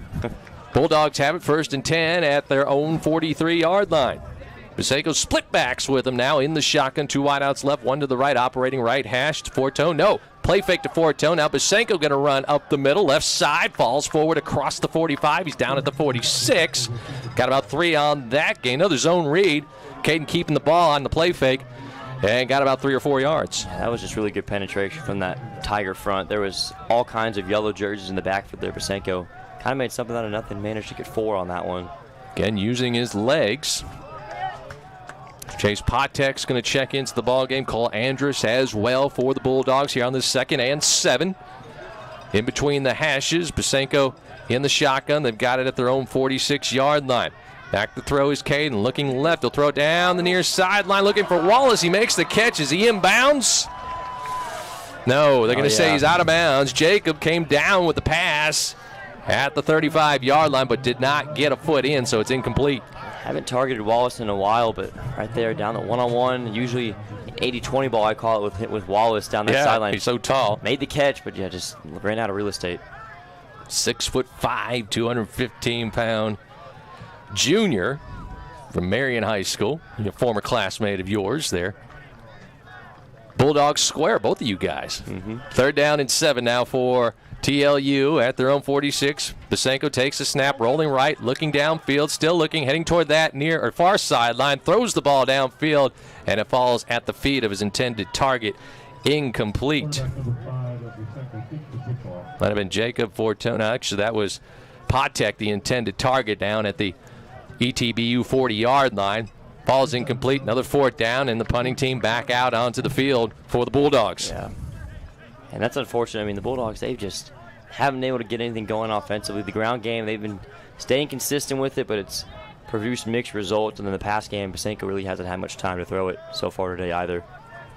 Fast-moving first half, 4th down and 7. And Cameron Welch back at his 31. Going to punt with the win. Here comes pressure, and he gets off a boomer. This one's going to go deep into the end zone. Actually going to land on that back line of the end zone as Cameron Welch, the Canyon Cougar, booms one through the end zone here. And the Tigers will take over 1st and 10 at their own 20. Yeah, Welch had the wind at his back on that one, and you could tell that one boomed all the way towards Churchill on that left end zone. Now we got a few fans over on that side behind the north end zone. The stands are packed here on the west side. Standing room only. Here at homecoming. Like I said, everyone was here early in the morning tailgating behind us in the parking lot. 3:22 left to go first half in 1st and 10 for the Tigers at their own 20 following that boomer from Welch. Running back Gibb up the middle trying to find a hole on the left side. Takes it to the line and falls forward for maybe a yard. That's the running back, Kylan Jackson. That'll bring up 2nd and 9. Really curious how the head coach for ETBU, Rizuka, plays this one out. They get the ball to start the second half as well, and you have 3 minutes here to make this maybe the last possession of the half. Bulldogs have all 3 of their timeouts here. They don't get to keep them for the second half, so we'll see what they do. 2nd down and 8 for the Tigers at their own 23-yard line. Garibay, the quarterback, sends a man in motion in front of him, near side to far side. Back to throw is Garibay. He's got time, still got time. Now he's going to tuck it and run across the 25, heading near sideline. He'll scoot out of bounds at about the 27-yard line, 28-yard line. He'll be a couple yards shy of the first down. It'll be 3rd down. And that helps out TLU because now you stop the clock, 3rd and short. Bulldogs can get a stop here. You might see Coach Leu use one of those timeouts. You mentioned, they've still got the clock running, 2:20 and counting, even though Garibay went out of bounds there. I mean, they restarted it, so it's 3rd down and 2 for the Tigers at their own 28-yard line. Jackson, the running back, with Garibay in the shotgun. Jackson to his left. Give to Jackson. Takes it to the line, trying to fall forward, trying to get that first down. It's going to be close. Depends on where they spot it here. He needed the 30. They're going to move the chains. And he will have it as his teammates indicating first down. They're going to mark him down just across the 31st and 10. No huddle. Under 2 minutes to go. Jackson to the right of his quarterback. And it's Garibay in the shotgun. Quick throw to the left side. Complete. Curry with it at the 35. He's tackled right away after a gain of 6. Nice little play there to keep the chains. Stay ahead of the chains here now. 2nd and short. And Tigers going fast once again. Coming up on 90 seconds left to go. 2nd down and 4. Garibay gets the shotgun snap. Rolling right. Here comes pressure. Throws it into the near sideline. Incomplete. had Hayden Curry out there, but that was far out in front of him, and it'll be third down now. Yeah, nice coverage there from the linebacker, Pedro Perez, the outside backer covering the tight end. And now another third down. Clock stops, 1:25. And we're really in a tough situation here. We're both coaches having a chess match with this time management. ETBU trying to make this the last drive of the half, while TLU and Coach Leu maybe want to give their offense one more chance if they can get a stop. 3rd and 4 for the Tigers at their own 37. They'll stack 3 wide receivers to the right side. Jackson, the running back, to the left of the quarterback. Shotgun snap, throw towards the left side. Incomplete. Merrick square there defensively for the Bulldogs, breaking up that pass. It'll bring up a 4th down. Just with the doctored order there. Nice play breaking up that pass. At 1:22 left on the clock for the Bulldogs. The punt team comes out. Piazza for the Tigers, and he'll be punting into the wind. Andrew Price back deep for the Bulldogs. He's got to come up on this ball if it gets held up in the wind. Can't let this ball bounce very far. He's back at his own 20. See, the Bulldogs, they might be coming after this one. A lot of guys up on the line of scrimmage. Now we got movement along the line by the Tigers, and flags come out. They're going to move this back 5 more yards. This only helps the field position for TLU in this next drive. So Price will move up to his own 25-yard line, and Piazza back at his 16 to field the snap. See if the Bulldogs bring pressure here. 1:22 left to go, first half. Here's the snap, high snap, bringing it down is the punter. He gets it away, left-footed kick, another wobbler, short. It's going to bounce at the 40-yard line and take a nice ETBU roll inside the 30, inside the 25, and it'll finally stop at the TLU 22-yard line. So nothing the Bulldogs can do about that one, just a short line drive. They got pressure on the punter, Piazza, but Price way back deep, couldn't come up on that line drive, and it rolls nicely for the Tigers. Yeah, 82 yards or 78 yards ahead of the Bulldogs here with just over a minute to go. I wonder how aggressive they play. I mean, I think you could take some shots here. Maybe. Maybe. Let's see if you can get some yards here on first down, then make your decision as Caden brings the offense out onto the field. Fortone is the running back as Caden's in the shotgun. Jacob to his right. Back to throw is Basenko. Looking downfield. Now he'll tuck it. And he'll throw it late. And a diving attempt at the catch at 35. Unable to come up with it is Fortone. It's incomplete. So Basenko looked like he was going to run there. Then at the last minute, threw the ball down the middle of the field. Could not connect with Jacob. Yeah, not a horrible idea there, because if you run it there, you're going to have to burn a timeout trying to throw it. Incomplete passes. You want to get yards, but incomplete passes are not the end of the world right now either. So now down to 1:03 left to go. 2nd down and 10 for the Bulldogs at their own 23-yard line. Basenko shotgun. Fortone, the running back, with him. To his left, they're operating on the right hash. Back to throw, Caden. Looking left, looking, and the pass is batted at the line of scrimmage and knocked backwards, incomplete. One of the defensive linemen, tall defensive lineman up front there. Dominic Williams got his big right hand up and knocked that pass down. See if we can get a height on Williams. It has to be at least 6'5". He's 6'5", 220 sophomore from Houston Dulles. And it brings up a 3rd and 10. Now 1 minute to go. And now if you're the Tigers, you might think about getting the ball back. It's Basenko in the shotgun. Play fake, back to throw, pressure coming up, set up a screen. Fortone has it at the 25, gets tripped out, keeps his feet, gets across the 30, 35, far sideline, across the 40 to the 50, and he's brought down there. Jacob Fortone on the screen pass, stops the clock momentarily with 50 seconds. They convert on 3rd down. Another huge 3rd down catch and run from Fortone. Gotta love the balance and patience that he runs with. Fortone fighting through those tackles, picking up a huge 1st down. They mark him down at the TLU 47, wind up the clock, 40 seconds. Basenko shotgun, gets the snap, back to throw. He'll throw it to Fortone over the middle. It's behind him and high, incomplete. Yeah, that one almost intercepted right there. That was 42. Verrett, the tight end, or not, excuse me, the linebacker for ETBU, almost got his hands on it. He's broken up a couple of passes now. DeCorey Willis will check in for Fortone. As the clock stops with 36 seconds to go in the first half. Bulldogs down 10-0. They've got it at their own 47-yard line, trying to get something on the board here before the end of the half. Willis to the left of the quarterback, Basenko. Caden back to throw. Here comes pressure. Avoids it. Rolling right. Still looking downfield. He'll go out of bounds at the 49-yard line along that far sideline. picked up 2, stops the clock with 30 seconds. It'll bring up a third down. Able to stop the clock there, 30 seconds remaining, and you're close to midfield.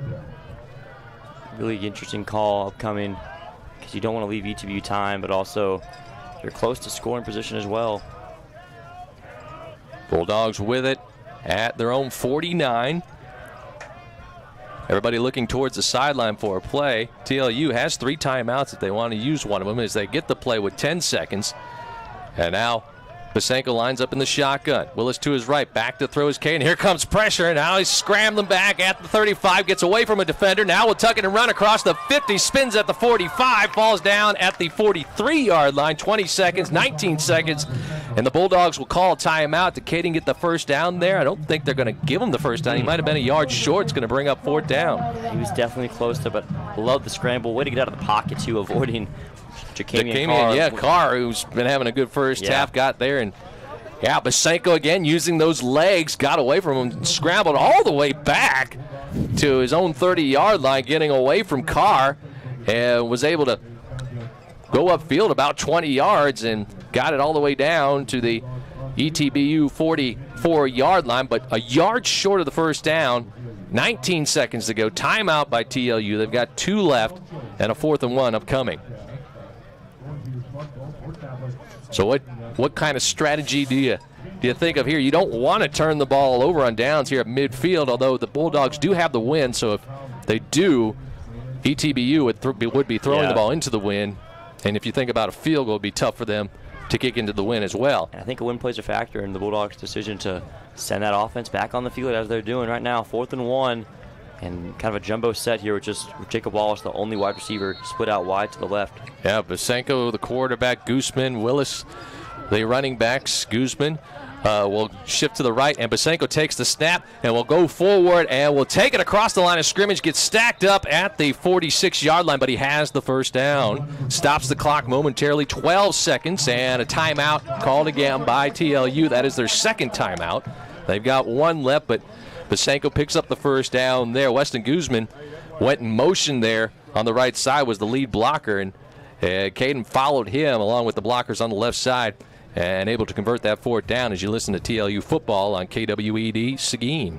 Yeah, it's really good execution out of the timeout from Bosanko in the offense. Just a simple quarterback power up the middle, designed run, and Bosanko, Coach Leu getting more and more confident, trusting the legs of his now starting quarterback, the sophomore from East Central. Makes the first down, and now got time for about 2 plays to maybe get this one in field goal range or throw it to the end zone. Bulldogs with 1 timeout left now, 12 seconds to go as they come onto the field following the timeout. Corey Willis will be the running back in the backfield with Bosanko in the shotgun. 3 wide outs to the left, 1 to the right. They're working between the hashes. Caden gets the snap, rolling left. Looking downfield, still looking. He'll head towards that near sideline. Throw it at the last minute, and it goes out of bounds. Incomplete. And that takes 5 seconds off the clock. 7 seconds left to go. Andrew Price, the intended receiver on that play. I'll tell you one thing I've noticed. Bosanko does not give up on any single play. He's going to wait for the very last second to where he has to make that decision to throw it out of bounds, run it, and he makes the most out of every play and every second he gets each down. So Bulldogs with 7 seconds to go. 1 timeout left. They've got it at the ETBU 41. Bosanko's shotgun. He will play fake it. Here comes pressure up the middle. Rolling left. Down to 2 seconds. He'll throw it downfield, and this will end the half as that ball falls incomplete down at the 20-yard line. 0-0 show on the clock, and we've got a flag down, so hold up. Let's see what we have here. Might be a hold, though, against the Bulldogs. If it is, that'll end the half. So let's get the call. And you're right. And it is indeed a holding call against TLU on the final play of the half, and that will end the first half here at homecoming at Bulldog Stadium on a sultry. Football is the game of life, and it brings a community together. White, black, boys, girls. Flag, tackle. Football can revive communities. That's why I think, football is on the right path. Community with football is very accepting and loving to people who enjoy the sport. Win or lose, they do it as a family.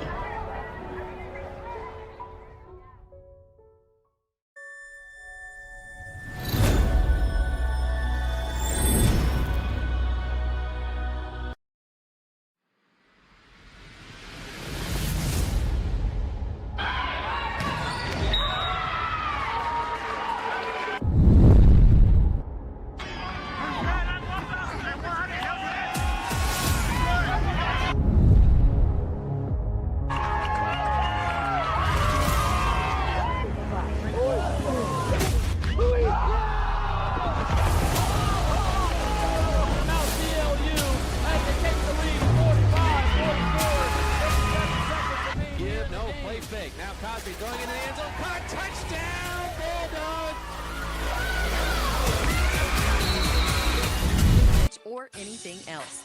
They'll do their best to ensure that you are satisfied with all your real estate needs. Learn more today. Visit AndersPierce.com. That's AndersPierce.com. Davalo's Barbecue has been providing quality eats for Seguin since 1959. Grilling and smoking choice cuts. Level of tenderness is their business. The sausage is homemade. The ribs fall off the bone. And, well, the peach cobbler is the perfect ending to any meal. You can find Davalo's Barbecue on Kingsbury Street near Guadalupe Street. But did you also know that you can find Davalo's Barbecue on Facebook and Twitter, or visit their website at davalosbbq.com?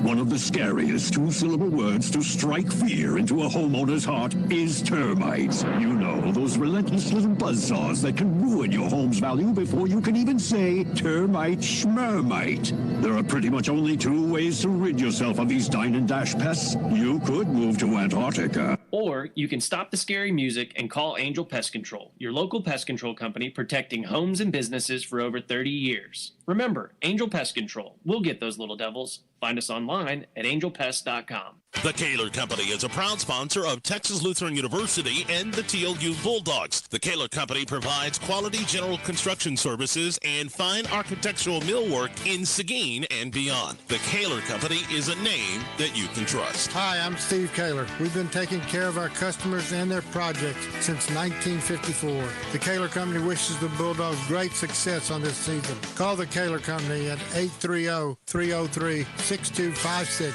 Go, Bulldogs! Lloyd's Brake and Alignment will service and repair your tires, including balancing. Lloyd's does front-end repair and wheel alignment. If your vehicle needs brake repair, Lloyd's is a place to go. Lloyd's at 1824 West Kingsbury Street is a continued supporter of the TLU Bulldogs. Lloyd's, with quality service and honest prices, says go Bulldogs. For Lloyd's Brake and Alignment, call 372-5510. That's 372-5510. Does Guadalupe Regional Medical Center have the best-in-class primary care physicians in Seguin and surrounding communities? The answer is yes. With a focus on wellness and prevention, acute health care, as well as chronic long-term conditions, our primary care physicians are vital to the health of our community. Educated in all areas of medicine, our primary care physicians have the skills to care for people of all ages. Beyond just treating your aches and pains, our physicians are experts in disease prevention and screening, diagnosis. President of INAC, a member of Habitat for Humanity, First Gen, Tri Beta, and she is also a soprano in the TLU treble choir. She enjoys hoarding books, drawing, and making people laugh whenever she gets the chance.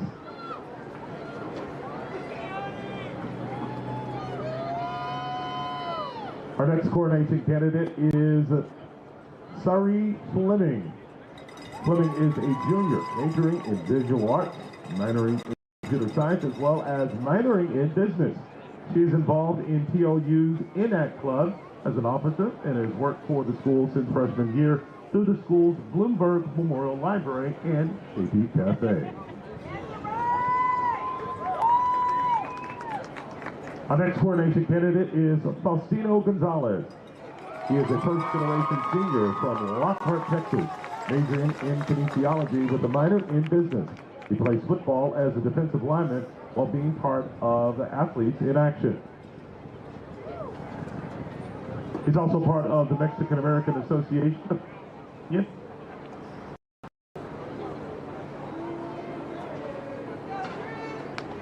Make his daughter proud and to make his family proud as well. Coronation candidate is Trinity Murdoch. Yeah, Trent! She is a communications major with a minor in dramatic media. She is involved in many parts of TLU, being the Vice President of Student Government, President of Black Student Union, the SAAC representative, and Theater Express, and student athlete for the women's track and field team. If crowned, Trinity's initiative would be to promote vending machines with multicultural products for students due to the lack of beauty supplies in the local area. in the booth with us. I wouldn't take it that far. I'll take it that far. Yeah, we were here 2 weeks ago for the Mary Hardin Baylor game. You were in Italy. I was. Ciao. At the time. Ciao. Yeah. I'm glad to be back. Yeah, you were in Italy with the softball team, and Easton and I were getting volleyball updates from you in a match that was happening like maybe 100 feet, 1,000 feet from where we're at. You're in Italy giving us scoreboard updates from the volleyball matches, sending it up to the satellites up in space and all the way back down here to Seguin, Texas for a game that was just right down the street here. And you're doing it all from Italy. I will say I did hear this spiel in Italy. I did get a chuckle out of it. But no, I mean, obviously going to Italy with the girls was a wonderful experience, but the job doesn't stop. I mean, I still have a job to do for everybody, all the other sports that we have here. But we also proved that week why Nick and I won Sports Information Staff of the Year last year. Between us and our students that work for us, we can do anything we put our minds to. I know he, as well as Ben Coolum, Easton, and all of our student workers held it down while I wasn't here. We got everything done, and that shows a lot about what we have here as a staff, that I can go across the world and we still get everything covered with football and volleyball going on. So that's a commend to them. Like I know you said I'm the hardest working sports information director it is, but no, like we have a whole staff of kids that are really good at what they do, and we kind of proved that. If you can send somebody 6,000 miles away and still cover multitude of sports, we're doing something all right over here. He's so humble. Bryce Hayes joining us, Sports Information Director here at TLU. At halftime, you mentioned Nick Trumbull, to the Assistant Sports Information Director, who's here as well. How was the trip to Italy? How'd the softball team do? Did you see all the sights? We saw everything. We only played 2 games. We won 26-1 the first game. Wow. It was a wonderful time, man. It's something I'll never forget. It was a great time hanging out with our student athletes, getting to know them in a different light. They got to know me in a different light, and I know it was technically a softball trip, but to me it was more of a humanitarian effort. We got to give back to the game we love so much, and I think it's something that made us better as a team, and I think that's something to grow from, not only for the remainder of the fall, but going into the spring, where hopefully we can build on that and compete for a national championship once again. Yeah, you had the national championship back in 2019. One of the members of the team here today. Sarah Metzer did the coin toss with Barbara Kaler before the game, and Sarah actually went on a trip with us. She was there, got to coach a little bit, and kind of give back to the game. I know it's something that meant a lot to her, getting to spend time with the girls and seeing everything in Italy. So hopefully we'll grow from that and have some fun in the spring. Talking with Bryce Hayes, Sports Information Director here at TLU. At the half, TLU trailing East Texas Baptist 10-0. Wall of Honor before the homecoming ceremonies here today. We had 3 former student athletes inducted. And we honored Lana Urbanic earlier in the ceremony and honored her before the game today. And one of the trailblazers here at TLU, at the time TLC. And we're about to honor 3 Hall of Famers, Sean Kistler, Lydia Bolivar, and Alan Kane, which is former TLU kicker here. All-American, I believe, 5-time All-American. Still the leading scorer in school history. Still the leading football history, and these are all very young candidates. This is all class of 13. Yeah, right. Just 10 years ago. Amazing. 10 years ago, but looking at their resumes, they've more than earned these honors. So congratulations to them, and hopefully we'll hear a loud applause here in a second as we honor these 3. Yeah, and we didn't even mention it, but you are looking dapper here at homecoming. Nice suit and tie. Right? Homecoming, I had to dress like my title for a change. Most of the time, Easton and the kids see me in basketball shorts. Yeah, you clean up well, Bryce. I'm running around. But homecoming, I try to actually dress like the title probably deserves. For a former fearsome linebacker. Hey, you're looking good. I try to. Soccer team's doing real well, man. Soccer team off to a great start. Women as well doing well for TLU, Men's right? soccer still ranked number 21 in the country. Got their senior day tomorrow against the University of Dallas at 2 o'clock. Women's soccer senior day as well at 12. They're sitting at 2nd place in the SCAC. Coming down to the wire, postseason tournament in 2 weeks, I believe. So we're getting close to that time where lights get a little bit brighter and games mean a little more. As of right now, we're on track to have both teams in the conference tournament in Houston. The volleyball teams who's still receiving votes in the AVCA Top 25. They're winding down as well. They had their first off weekend of the year this weekend, so they're kind of scattered out around after their alumni game earlier today. So they're finally getting to let their bodies rest, recover as they kind of get ready for their home stretch.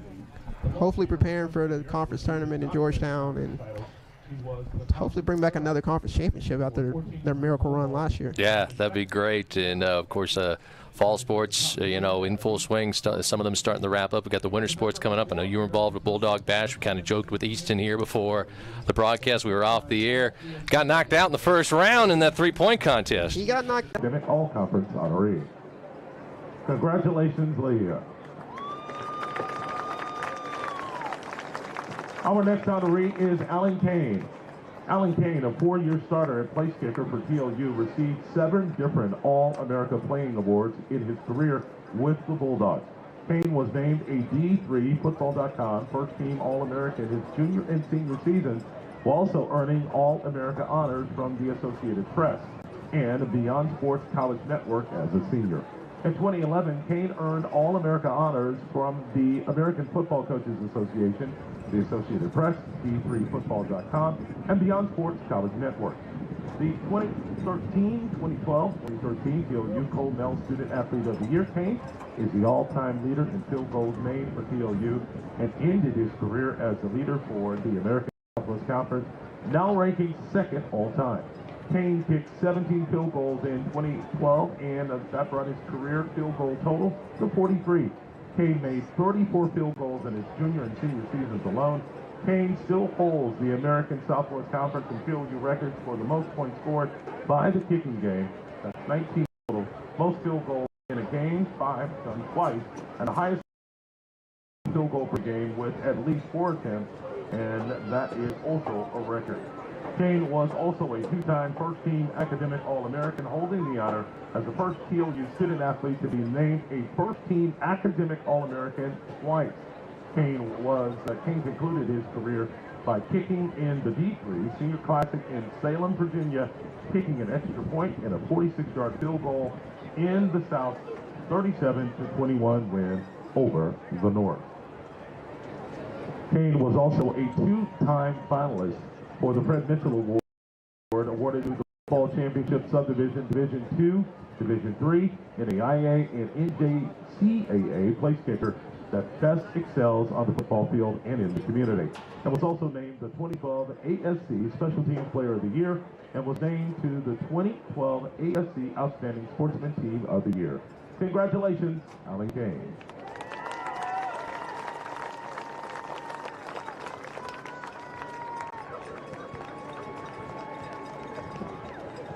Our final honoree is Sean Kistler. Sean was a 2-time All-American and one of the top closers in all of the NCAA Division III. In his last 2 seasons for the Bulldogs, Kistler set the TLU and ASC records for career saves with 22, and is still the current record holder for TLU for career saves and single-season saves of 14, while still holding the ASC record for career saves. Kistler dominated on the mound, not allowing a run earned or unearned in 2013, and did not allow a run in the final 39 innings of his career with a scoreless inning streak that stretched from April 6, 2012 to the final game of his career on May 16, 2013, in which he pitched 2 scoreless innings against number 8 California Lutheran in the NCAA West Regional Tournament.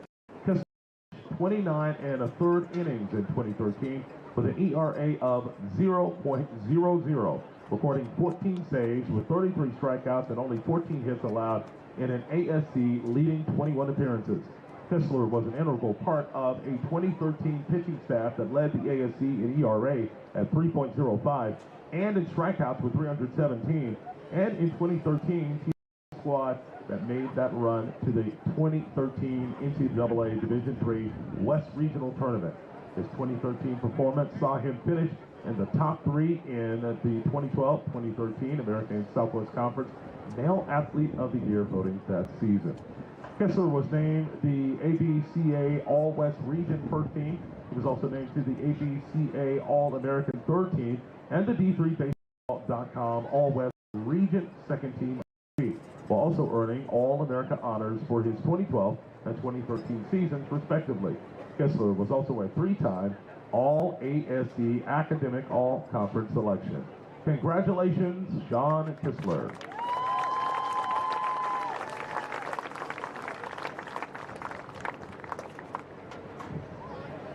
And again, congratulations to all of our 2023 TLU Athletics Hall of Fame honorees.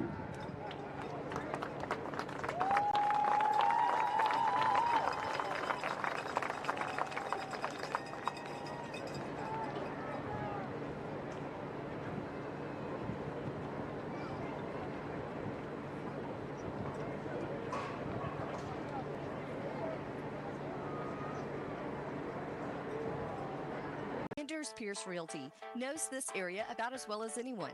From Seguin to New Braunfels to San Antonio or San Marcos, their expertise has proven invaluable for Experience and Student Transitions will present the award for the 2023 Family of the Year.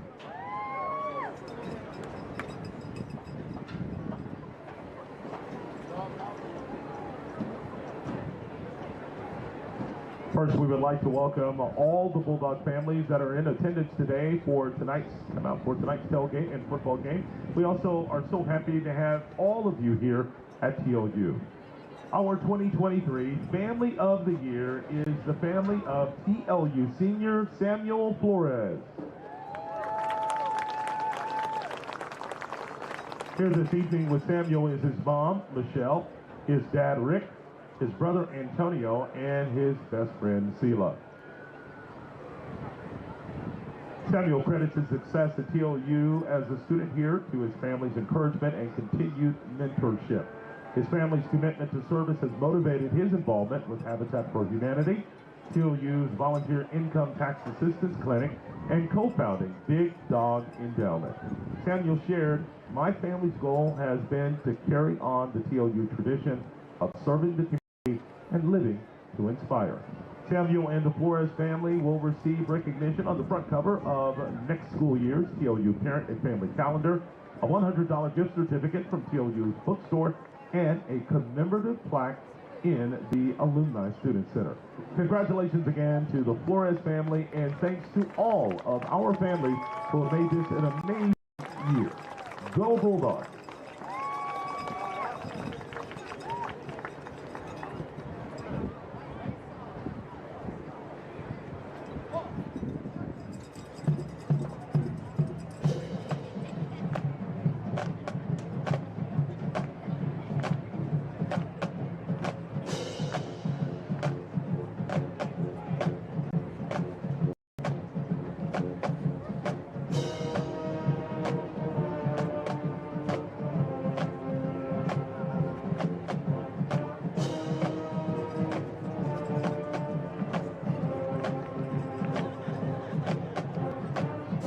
Proud of these distinctions and what it means for our patients. Less risk and shorter recovery times. GRMC continuously strives to achieve clinical excellence while offering the most. Football is the game of life, and it brings the community together. White, black, boys, girls. Flag, tackle. Football can revive communities. That's why I think, football is on the right path.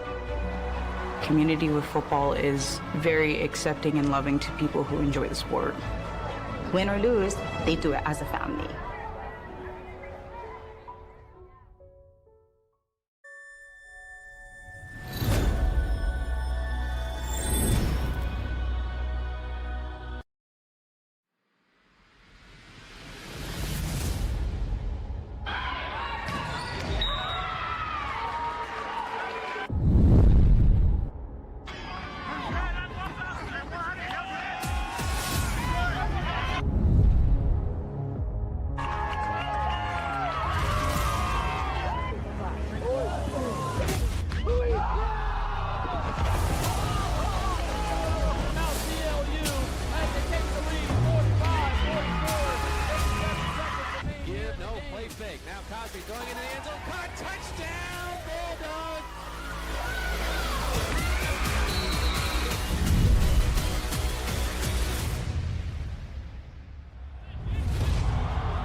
For everyone, from players to parents, football offers unlimited growth with even more to learn.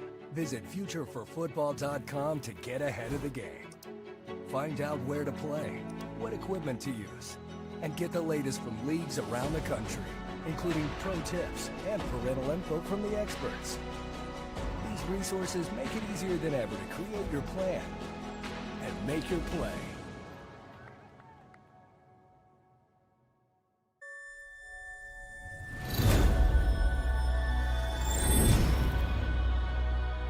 Pierce Realty is here for all your real estate needs. They can help whether your interest lies with a house, lot, acreage, ranch, farm, office, warehouse, storage, or anything else. They'll do their best to ensure that you are satisfied with all your real estate needs. Learn more today. Pierce.com.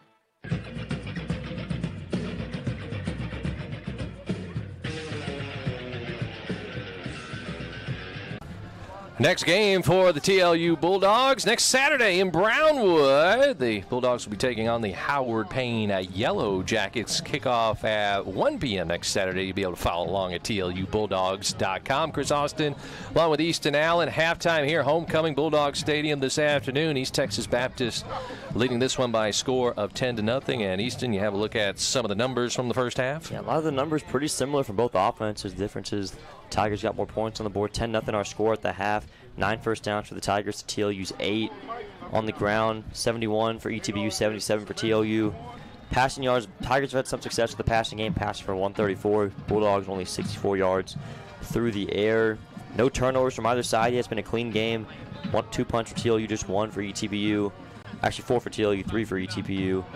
Penalties, Bulldogs clean in the first half. No penalties, 4 for the Tigers. Time of possession pretty even. Third downs also pretty even. 5 of 9 for ETBU, 5 of 11 for the Bulldogs. And then go through kind of some of the individual numbers. I mean, Kylan Jackson, 46 yards on his 7 carries. Had a 21-yard gasher as well. Garibay ran for 14. Paul Woodard as well, 5 for 11. Carlos Garibay through the air, 12 of 17, 134 with a touchdown. Pretty efficient. First half, he's spread the ball around too. Zay Thomas has been his top target. 4 catches for 27 yards, but also Devin Phillips with 3. Hayden Curry caught a couple balls, and then Trajan Giannis Wilcox had that big touchdown grab back in the first quarter. As far as the TLU offense, Kaden Basenko has been the leading rusher in that first half. 8 carries for 40 yards and his longest run of 13. Tigger Fortone had a decent first half, 6 carries, 22 yards. Weston Guzman, 2 for 11. Even saw Eugene Robinson get a jet sweep. Through the air, Fortone caught a couple of balls for 64 yards. Other than that, there's not much going on in the pass game for Basenko and the Bulldogs. And that's been the story of the first half. Not a whole lot of offense. The defenses have played well, and the Tigers have made that one more big play than the Bulldogs have to make them lead 10-0. Yeah, that big play for the Tigers happened in the first quarter, 9:50 mark. Giannis Wilcox, 53 yards. The catch and run from his quarterback, Garibay. That put the Tigers on the board first in this one, 7-0. And then in the second quarter, 6:09 mark, the Tigers add on a field goal, 23 yards from their kicker, Cavazos, making the score 10-0. That's where we sit at the half, and the Tigers will get the ball first to start the second half. They won the toss, decided to defer, so they will get the ball first to start things here. Homecoming, great crowd. Got lots of folks on Burns Burn. We got a few folks there to our right in the behind the south end zone. We got a few folks over at Church Hill on the north side behind the end zone there, and a packed house in the stands here on the west sideline. And this game is kind of a slower start that I guess the fans were hoping for. It's still a very close game, 10-0, just a 2-score game for the Bulldogs. With if Rodriguez makes that field goal on the opening drive, it's a 10-3 ball game, and who knows what the kind of feel of this game is. It feels like the Bulldogs are down big, but I mean they're right in this game, and we could see if we get off to a hot start in the second half, this is anyone's ball game. Yeah, you mentioned Joaquin Rodriguez with that missed field goal on the first drive of the game for the Bulldogs. Had a nice drive going. Seemed like they were going to put some points on the board, get nothing out of it. Don't really do anything the rest of the half. They had a late drive at the end of the half, but that stalled the incompletion at the end of the first half. So Bulldogs will be on defense here to start things off in the second half. Defense, we talked to Bryce Hayes about it. They played well. They played well last week against Hardin Simmons, ranked opponent, and they played well here today, keeping the Bulldogs in the ball game like they did last week. Yeah, the defense has made plays, had that nice red zone stand to force a field goal in the second quarter. I mean, I'll say this, both offenses, as kind of slow starts as it's been for both rough goings, they've taken care of the football. The defense is as much, they're playing well, flying around, but neither team has really caused that turnover to kind of create some momentum in this one and help another team propel forward. I think that's what the Bulldog defense would love to kind of cause. I think they play best when they play complementary football, the offense and defense playing off each other. Look for the Bulldogs to be aggressive to start the second half. And I think one adjustment I'd like to see too, we saw a lot, Bulldogs, the defense was solid in the first half, but to avoid those kind of quick, short gainers, the Bulldogs really played back a lot in the second half. Interesting if Coach Kretsch switches it up or stays to that plan of playing off with the speedy wide receivers. So Logan Barnes will kick it off with the win. The Bulldogs will defend the south end zone. First time we've seen Logan kick the ball off tonight. He'll get an 11-yard head start, moves forward, and line drive towards the near sideline over everybody's head. It lands 8 yards deep in the end zone. And the Tigers will start this drive 1st and 10 at their own 25-yard line. Carlos Garibay will lead the offense out on the field. You mentioned the stats, 12 of 17, 134 yards, and a touchdown in the first half with the sophomore signal caller for the Tigers. They come out of that far sideline huddle. Bulldogs here on the near sideline. Bulldogs in black and the Tigers in gold/yellow jerseys out there. 2 home teams with the uniforms today. 1st and 10 for the Tigers. They'll work on the right hash, left to right, with Garibay in the shotgun and Woodard, his running back, to his right. Give to Woodard, whole left side across the line of scrimmage, and he'll fall forward to the 27-yard line on the first play of the second half. Diego Villa, making the tackle. Freshman making the start today. Gain of about 2 by Woodard. It'll be 2nd down and 8. I was going to say big 44 right there, making that stop in the middle, only a gain of 2. Good first down stop for the Bulldog defense to give them some nice mojo out of the halftime break.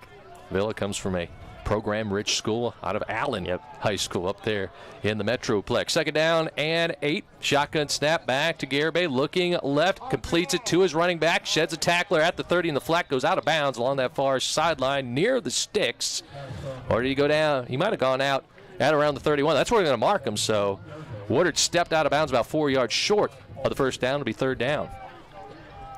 Actually shorter than I thought. I thought he had been right at the sticks. I thought he did too, but his foot must have hit that far sideline there at the 31. That's where they're placing the ball. So 3rd and 4 for the Tigers on their first drive here in the second half. Garibay shotgun and Woodard on his right hip. They're on the left hash. Hey, give to Woodard. Left side, he runs into the line, trying to push forward, getting help from his teammates. They're going to push him all the way across the 50, or 35, I should say, and out of bounds at the 36. He got stacked up, but it was a numbers game. There were more yellow jerseys pushing Woodard than there were black jerseys resisting him, and he gets a first down. And those moments are kind of helpless as a defense. You see those big old linemen start to come in behind them, just start pushing. There's really nothing you can do, and credit to ETBU with the extra effort to get that first down. Because they had Woodard stop the Bulldogs did. They did their at job the line of scrimmage, and he gets assists from his offensive lineman, pushes ahead for 5 yards on 3rd and 4. 1st and 10 for the Tigers now at their own 38-yard line. Give to another running back. This is Jackson trying to get around the corner, right side, outside the numbers. He gets hit hard by Mason Hardy at the 42, takes him out of bounds. Got about 4 on that run. Really nice pursuit from Hardy, one of the top juniors on this Bulldog team. Super solid in the back, and him and Tomaselli both. I really like this Bulldog secondary. This whole defense as a whole has really lived up to the standard that they want to play with throughout these last few weeks. They've been rock solid. They'll say Hardy took the running back out of bounds at the 43. Gain of 5, 2nd down and 5 for the Tigers. First possession, second half. They lead 10-0. Garibay, shotgun snap, shoulder fake, looking left, now lofted in the air, near sideline, jump ball complete. Giannis Wilcox has it at the 30-yard line. He goes out of bounds at the 29. And Merrick Square had his back turned, one-on-one, saw the pump fake, kind of a stop and go, and then Wilcox went up and grabbed that one. Nice catch.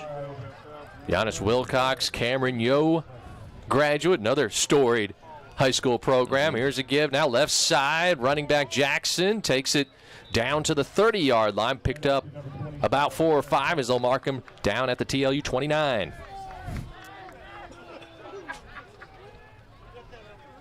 So that'll bring up a 2nd down and about 5 or 6 for the Tigers.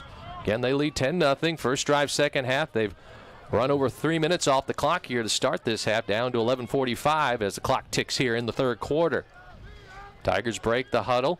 Well, Garibay shotgun, and Woodard, the running back, this time to his left. One wide receiver right, and two out to the left. Give to Woodard, looking for room right side, inside the 20. Gets tripped up at around the 16. They'll have enough for a first down. They'll move the sticks. And the Tigers continue to drive this football here on their first drive in the second half. And now a flag comes in the secondary after the play. Yeah, that was Tomaselli, and then I think that was 83 for Stoudemire Conan for the Tigers, kind of going at it in the back end of the play. So we got a dead ball foul. And they're going to call this on the Bulldogs. Unsportsmanlike conduct against Troy Tomaselli. And they'll move it half the distance to the goal. I think it was one of those. I kind of saw that happening before the refs threw that flag. It was more they saw the reaction of Tomaselli. That's the guy who always gets flagged, the guy who retaliates. Because Conan was involved too, but that's a tough break for the Bulldogs. First and goal at the 8 for the Tigers. Garibay shotgun. Woodard to his right. Two wideouts left, one to the right. They're on the right hash. Give to Woodard into the line. Now he bounces it outside, trying to turn the corner, looking for the pylon left side. He dives. Does he get there? Yes, touchdown Tigers. That was just a sprint to the edge, speed on speed, and Woodard just got there just enough. That final extension got him in the end zone, and what a statement out of the half from the Tigers. 75-yard drive to start the second half. Tigers put it in the end zone second time today. Now Pedro Cavazos on for the extra point attempt to try to add another point here on the scoreboard for the Tigers. Ball placed down, kick is blocked. It's blocked and it's loose. Someone can pick it up and go with that. It's on the ground at the 15, still scrambling for it, and a Bulldog falls on it at the 15, so the point after no good, blocked by the Bulldogs. 11:01 left to go, third quarter. It's ETBU 16, TLU nothing. This is Bulldog football on KWED and streaming at TLUBulldogs.com. Davola's Barbecue has been providing quality eats for Seguin since 1959. Grilling and smoking choice cuts of meat to the perfect level of tenderness is their business. The sausage is homemade, the ribs fall off the bone, and, well, the peach cobbler is the perfect ending to any meal. You can find Davola's Barbecue on Kingsbury Street near Guadalupe Street. But did you also know that you can find Davola's Barbecue on Facebook and Twitter, or visit their website at davolasbbq.com.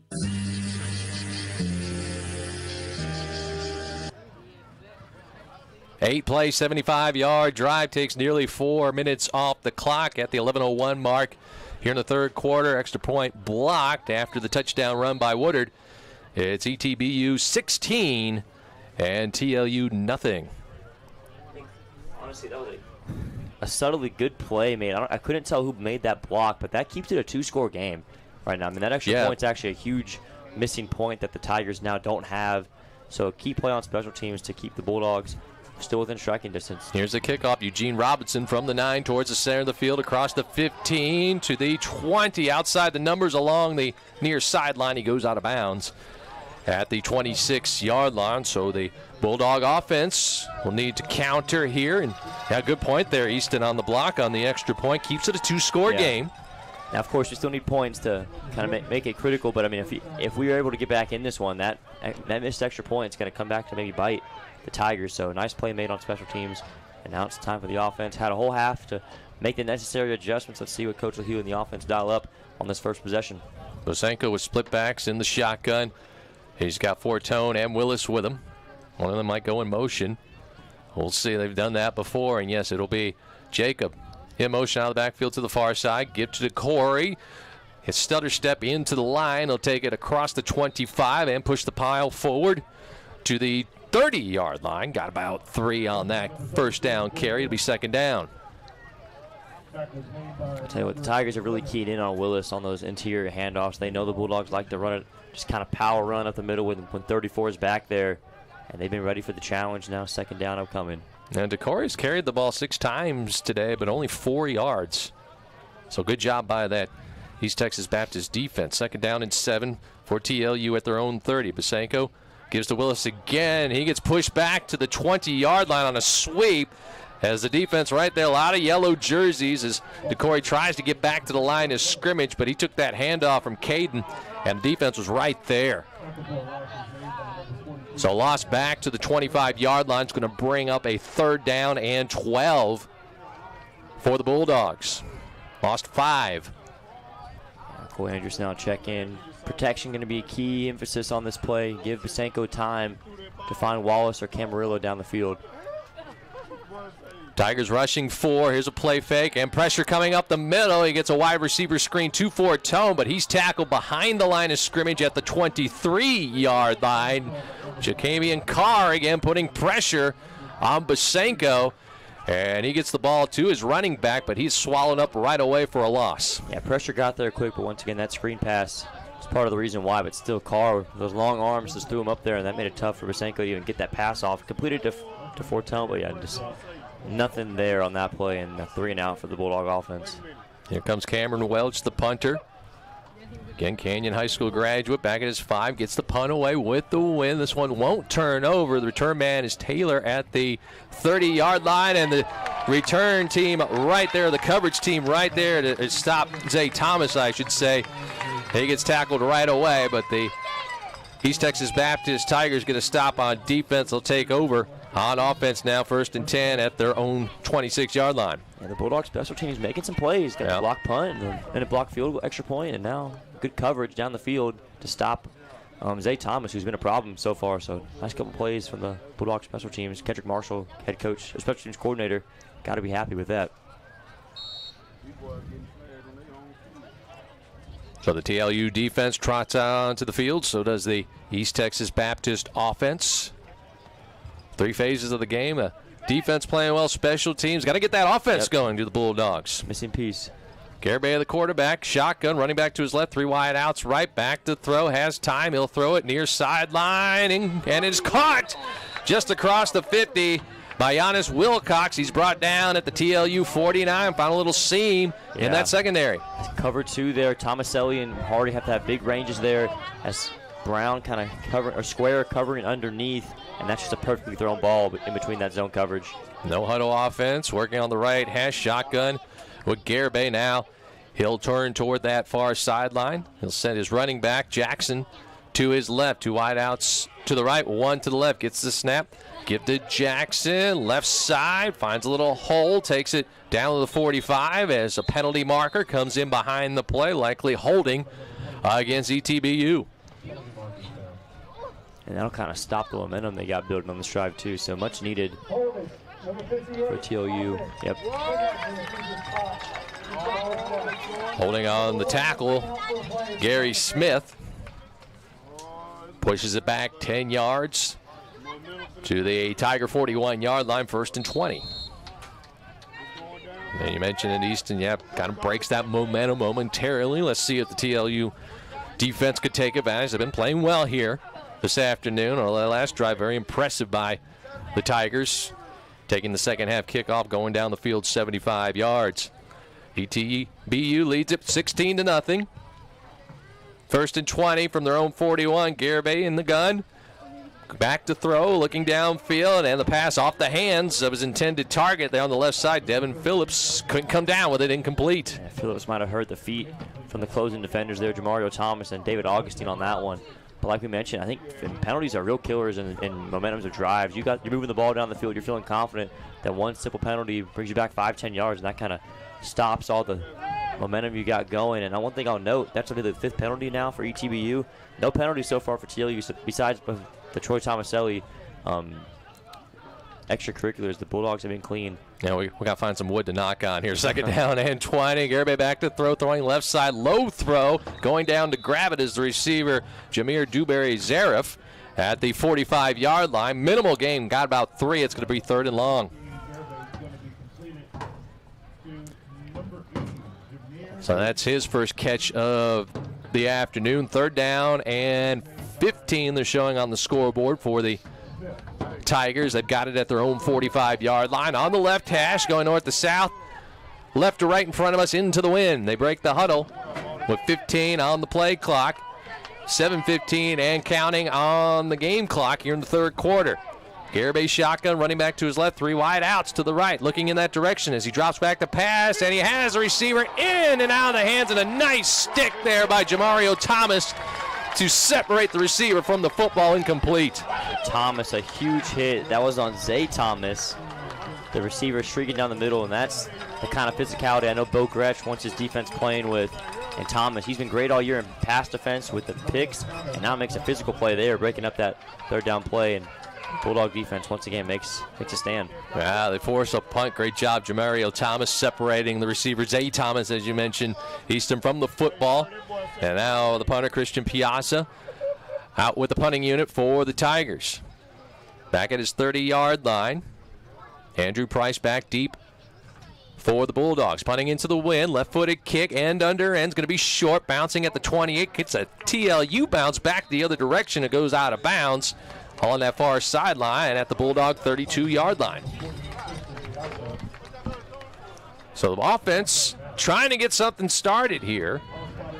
Really only one good drive. The first one of the game ended with a missed field goal at the end. And you said it earlier, Easton, still 2-score game, so they could put it in the end zone here, get a 2-point conversion. They can make it a 1-score game. They're going to start this drive at their own 32. The offense trots back on out there, and really want to see if, try to get more simple action, simple plays for Basenko in this offense. Try to get the ball to Camarillo and Wallace. They've got playmakers on the outside. Just got to get them the football. And give credit to that Tiger defense. They've been getting pressure on Basenko. Quick throw to the far sideline, complete, and down the far sideline, taking it upfield.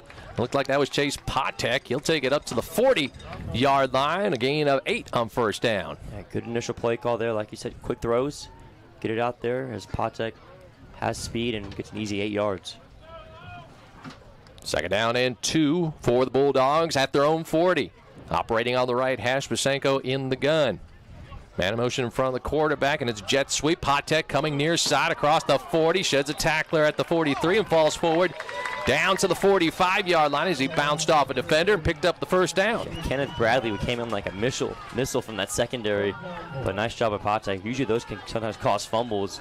Potek hung on there and got the first down. Yeah, defender gave Chase a glancing blow, and Chase able to avoid most of the damage on that hit. Got a first down and 10 for the Bulldogs at their own 45. Play fake and a throw to the left side. This should be a flag, yeah. As they were trying to set up a wide receiver screen to Jacob Wallace, and the defender just grabbed him before the ball got there. Official was right on that one. Potek tried doing his job, but threw his arms up. There's nothing I can do. He's grabbing me. And the pass interference will go against Neiman Sullen. Happened at the line of scrimmage. I don't know how many yards they're going to mark off here. You get an automatic first down. On pass interference plays within 15 yards, it's usually a spot foul.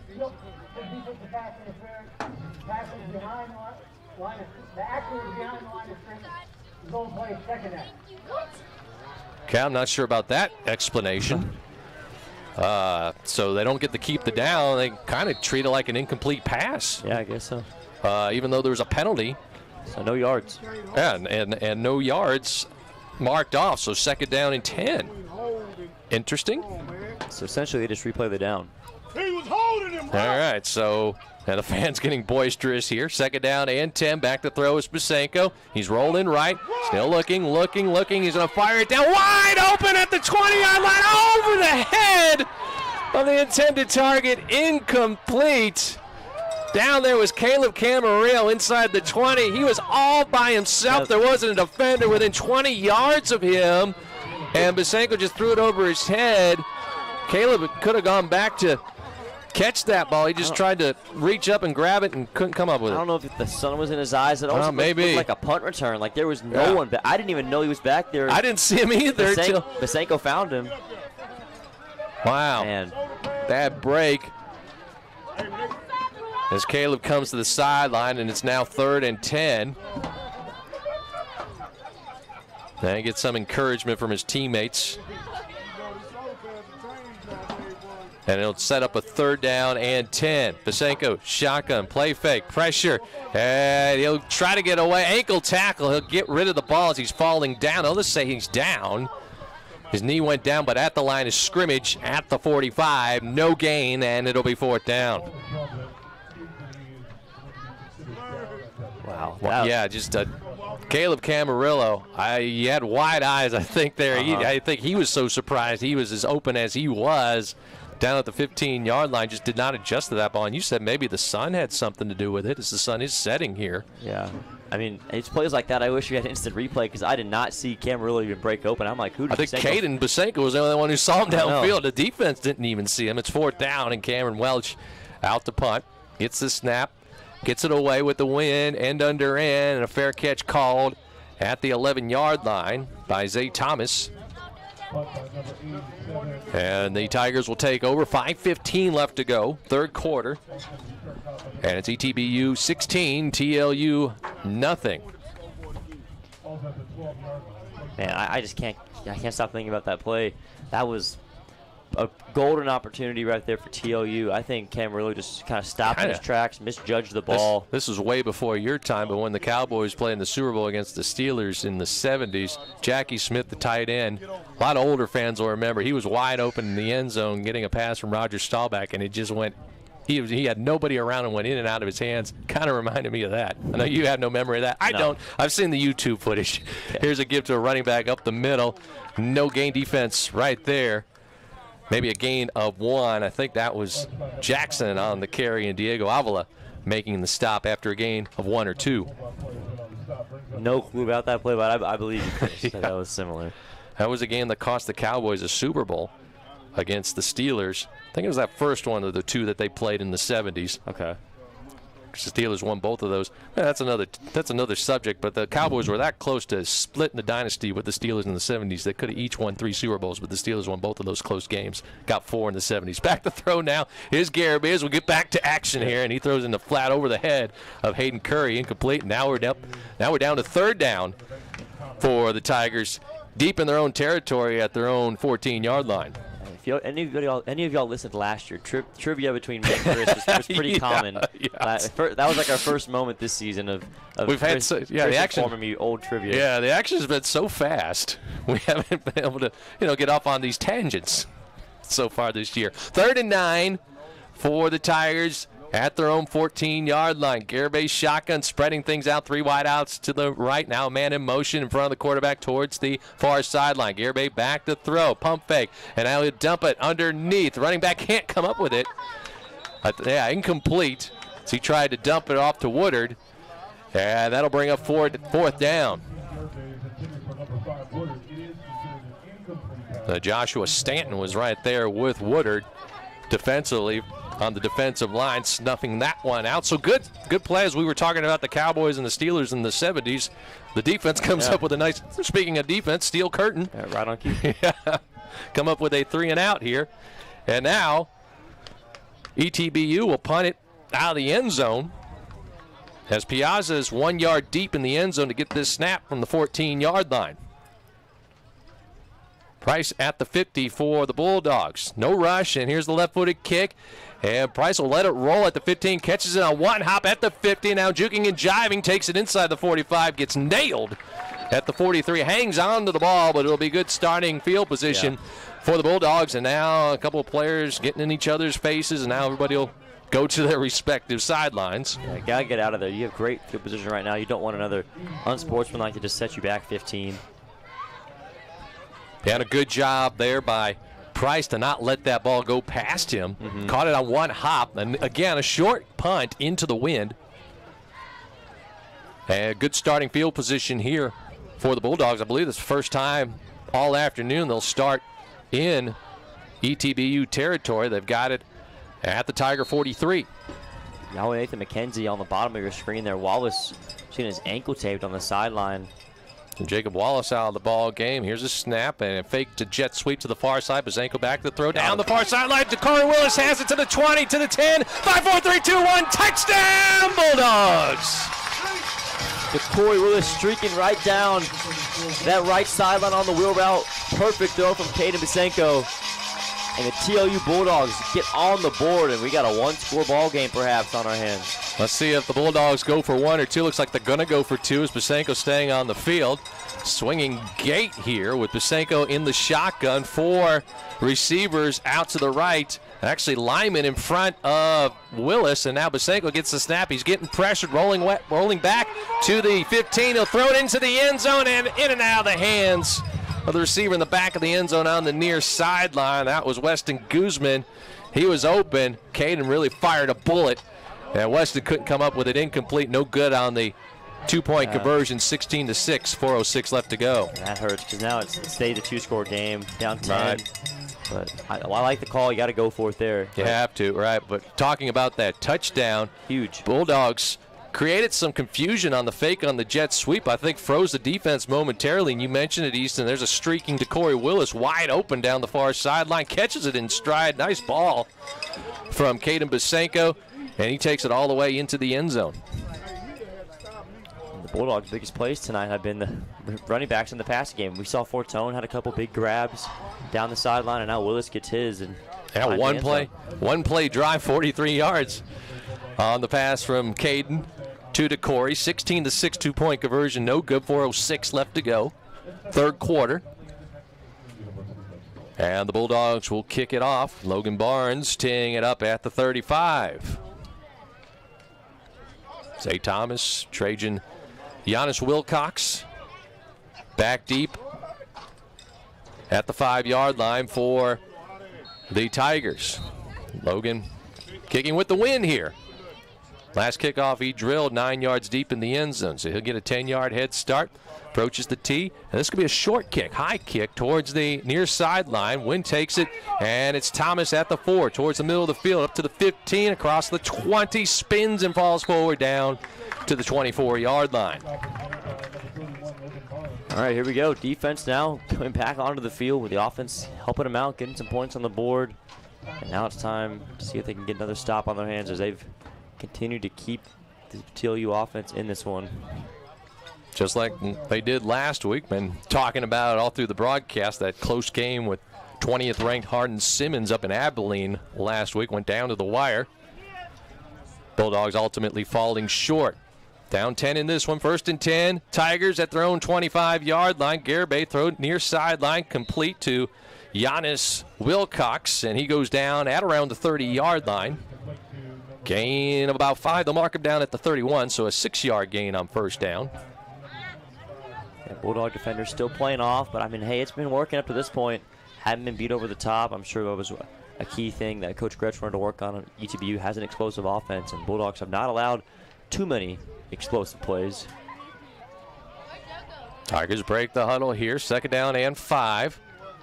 Running back to Garibay's left, and 4 wideouts, 2 to each side.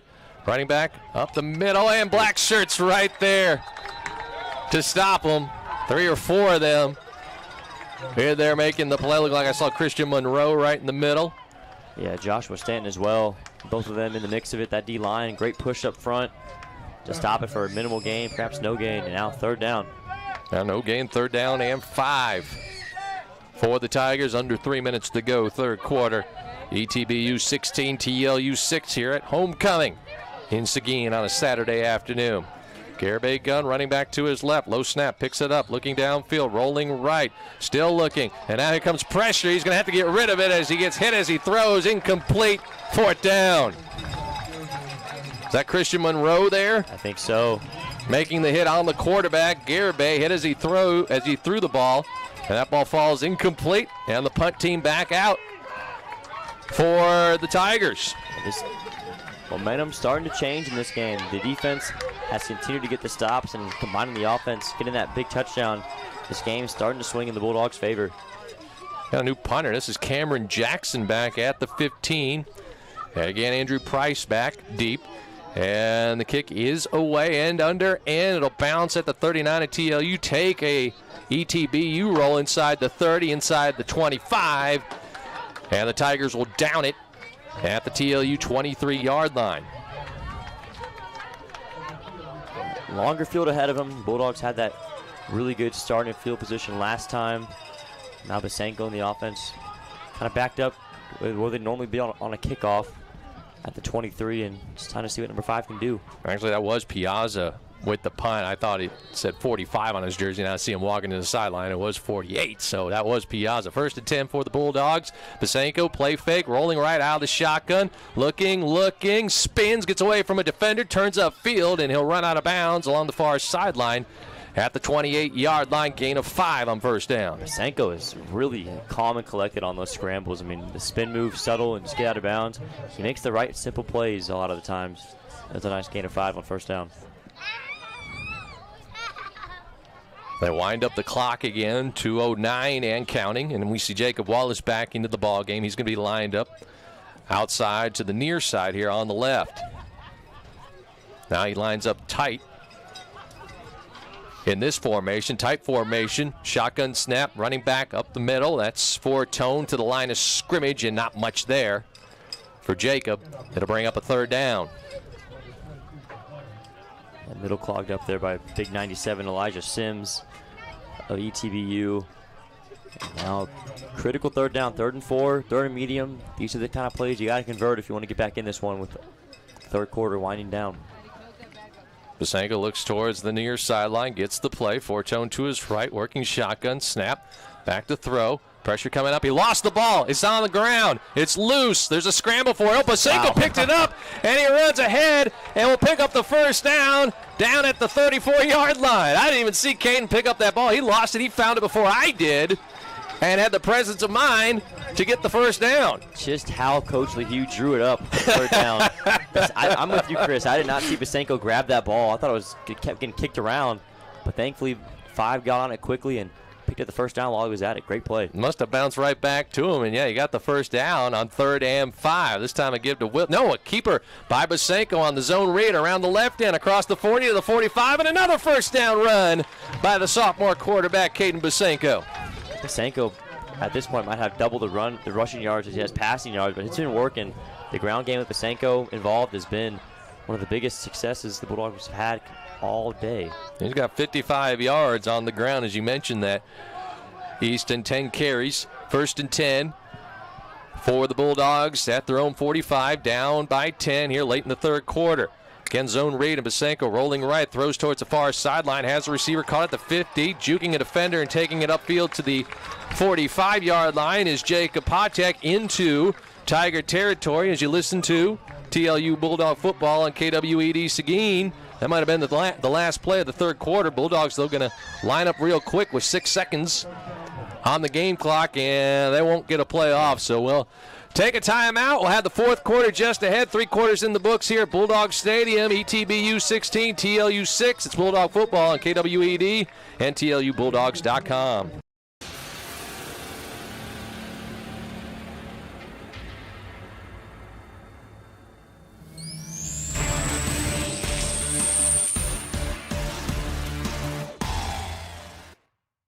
In Dash Pests, you could move to Antarctica. Or you can stop the scary music and call Angel Pest Control, your local pest control company protecting homes and businesses for over 30 years. Remember, Angel Pest Control. We'll get those little devils. Find us online at angelpest.com.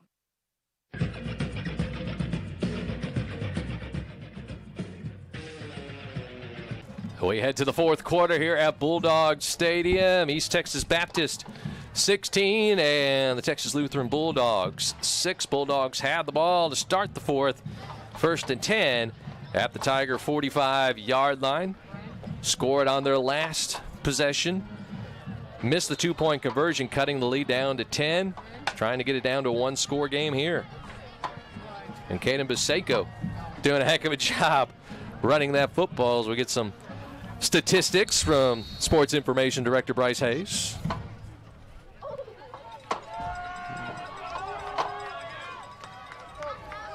First and 10 for the Bulldogs at the ETBU 45-yard line.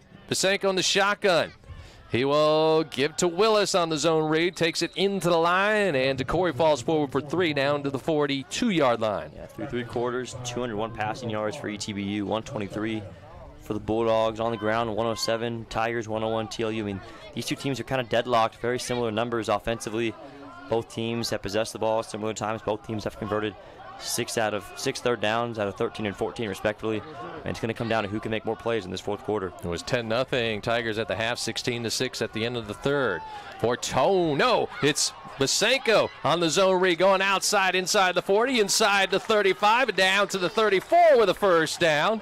I thought he gave the ball up the middle to Jacob, but now he held on to it, went around the right side, and now Caden up a little gingerly as he walks back towards the huddle. Basenko, I mean, he's been a warrior tonight. He's carried the rock by way more than he thought coming into this one, and he just continues to take the punches and moving the Bulldogs down the field. 69 yards officially on the ground on 12 carries. Basenko's shotgun. Here's the zone. Or actually, this is a jet sweep. And it's Robinson in the clear around the left end, inside the 20, down to the 15. Ball squirts loose, but it goes out of bounds. First down for the Bulldogs. They'll say that ball went out of bounds at the 10-yard line. Jet sweep towards the far side, and Eugene Robinson takes it upfield. Second time now Robinson's gotten that play called for him, and he turns it up, has great speed. I mean, Robinson's really an asset off the bench for this Bulldog offense, and they're in the red zone right now, inside the 15. Well, he did fumble it late, but it went out of bounds at the 14. First and 10 for the Bulldogs right there. Basenko's shotgun, looking to throw, looks left, now rolling right, looking into the end zone. Now he's going to run for it inside the 10, trying to shed a tackle, and he's brought down at the 5-yard line. Kenneth Bradley makes the stop. If Caden gets by Bradley, he scores. Yeah. So good tackle there by the safety for the Tigers. Yeah, good call, Chris. That was a touchdown-saving tackle as Basenko tried cutting it against the grain. But a good gain, though. Gain about 8 or 7 on that play. And Jacob Wallace returns there on the outside, top of your screen. So Caden got 8 yards on that gain. It'll be second down and about 2, second or 2 or 3. Bulldogs with it at the 7-yard line of the Tigers. Fortone to Basenko's left in the shotgun. Give to Jacob. No, a throw over in the flat on the left side. With it is Andrus. He's going to fall forward inside the 5-yard line. He's going to be close to the sticks. Again, misdirection. They fake the handoff to Fortone up the middle, and Andrus got the ball on the flat left side. Let's see where they mark it. They put it down at the 5. It's going to be about a yard short. So bring up a third down. 3rd and 1. DeCorey Willis going to check in. Also, Weston Guzman on this 3rd and short. Yeah, Willis in there as well.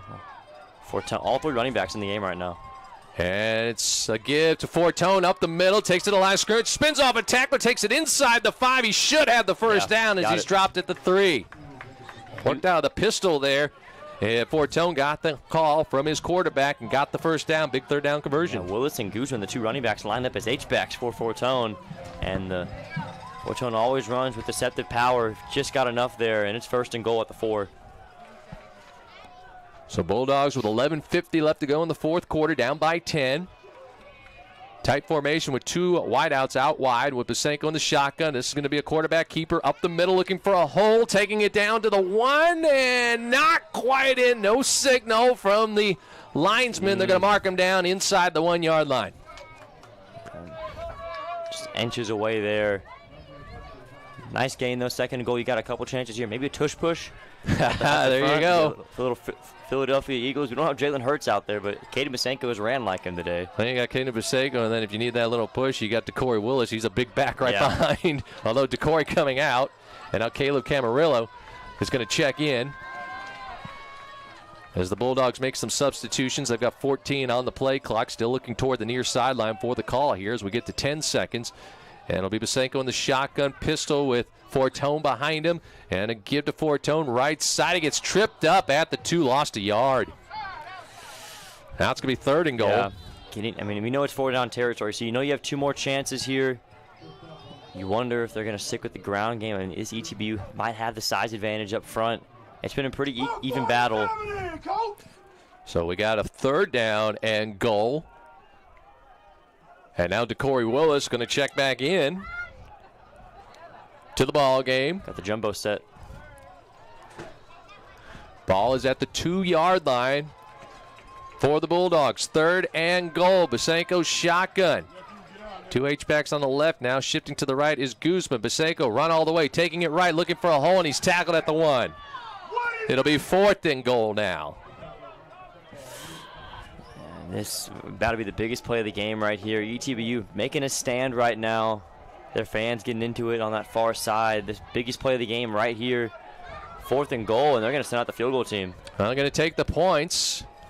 Get the sure points here, make it a one-score game. I don't mind the call. As Joaquin Rodriguez comes on to the field, Coach Neil Leu trying to get 3 here, make this a touchdown difference on the scoreboard. Right hash marked down at the 9 will be Joaquin Rodriguez from 19 yards, almost like an extra point, actually shorter than extra point, and he hooks it left, no good. Wow. Second miss on the afternoon from Rodriguez, and again he hooks it to the left. I didn't want to mention anything, but Rodriguez hadn't kicked an extra point or a field goal at all since that miss, because when the Bulldogs scored that touchdown earlier, Chris, they went for 2. And as a kicker, you want to have that confidence to at least see the ball go through the uprights, and I'm not sure what happened. We saw Rodriguez kind of, him and Visenko, it might have been a bad hold. I'm not sure. Bulldogs had a 1st and goal at the 5. They got it to the 1, just inside the 1 on 2nd and goal, lost yards on the next 2 plays. Tried to go for the field goal, and now they missed that, and they'll take the ball out to the 20. Tigers will take over, still with a 2-score lead, 9:29 left to go. 16-6, Tigers. Here's a give running back, right side, finds a hole on that right side across the 25, down to the 27. Kylan Jackson with the carry.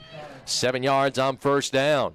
And his defense got to come up with a stop here. Or a turnover or something. I mean, a lot's been asked of them throughout this game and throughout this season, this defense, but going to need one more big play out of them. The offense, I mean, Caden Visenko led a great drive down the middle of the field, and I didn't mind the call. I mean, you're down 2 scores, you want to get some points, but then just bad execution on the field goal.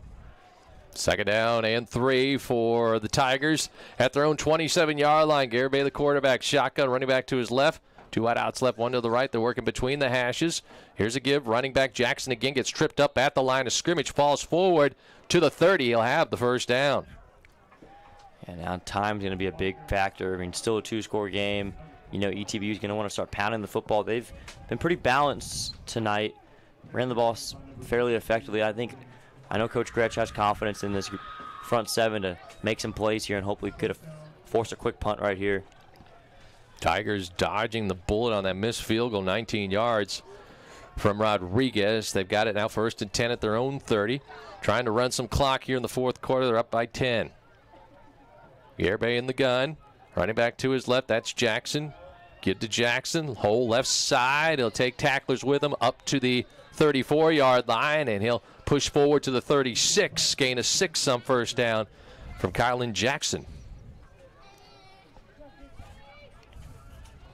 And it's always tough in these spots. When you know a team's running the football, you really see how well you can run the football. I mean, it's easy to run the ball when the defense is guessing, but you really find out about your rushing attack, when how successful you are when the defense knows what's coming. And right now, ETBU doing a pretty good job of it. Bulldog defense got to play here. It's a situation where you've got the lead in the 4th quarter. If your running game could take over, you could put this game away. 2nd down and 4 for the Tigers at their own 36.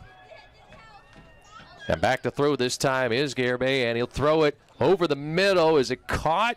I don't see it. It's incomplete. Hayden Curry, the intended target. He had a Bulldog defender draped all over him. Incomplete. That stops the clock with 7:17 left to go, and it's 3rd and 4.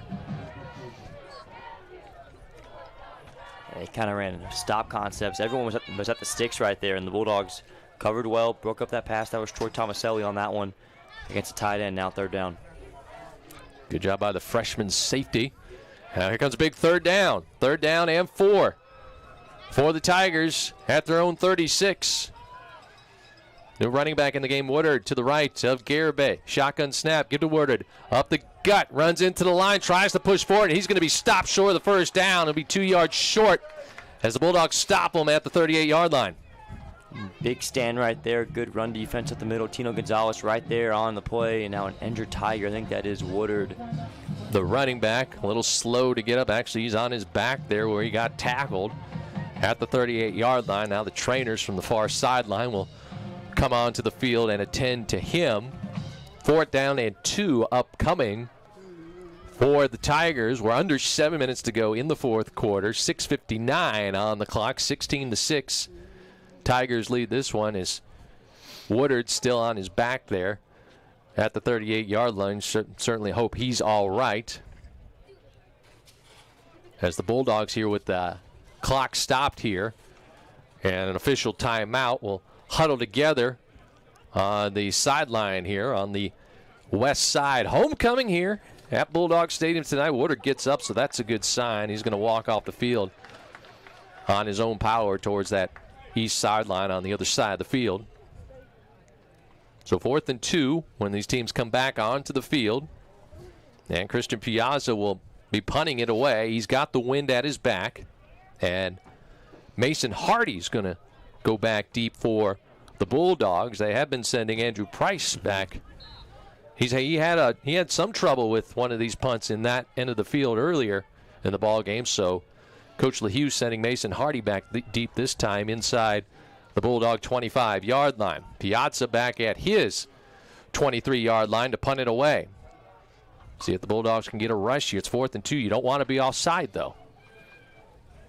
ETBU running down the play clock as much as they can right now. And the clock is wound up again, so yeah, they're going to run down this play clock. And here's the snap, and the left-footed kicking Piazza gets it away. A little wobbler coming up at the 25 is Hardy, dodges a defender, and he'll take it up to the 30, or he's pulled down by a couple of Tiger defenders. So, yeah, the clock wound up again after the injury timeout. The Tigers had run the ball there, so the clock got started again. Bulldogs have all 3 of their timeouts left. 6:19 left on the clock. 16-6. Tigers over the Bulldogs.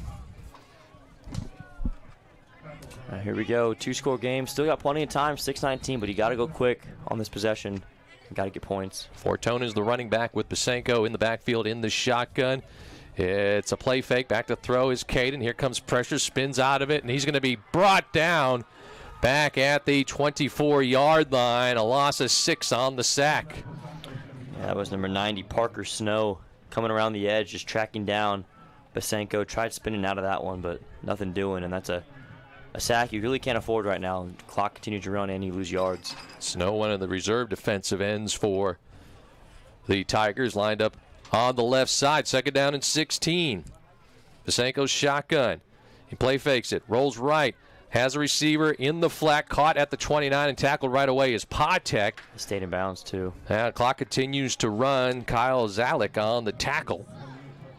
Gain of only about 5 on the play. It'll be 3rd down. Check that, and 11 for the Bulldogs. And the clock now under 5.5 to go. Continues to run. 5:23 and counting.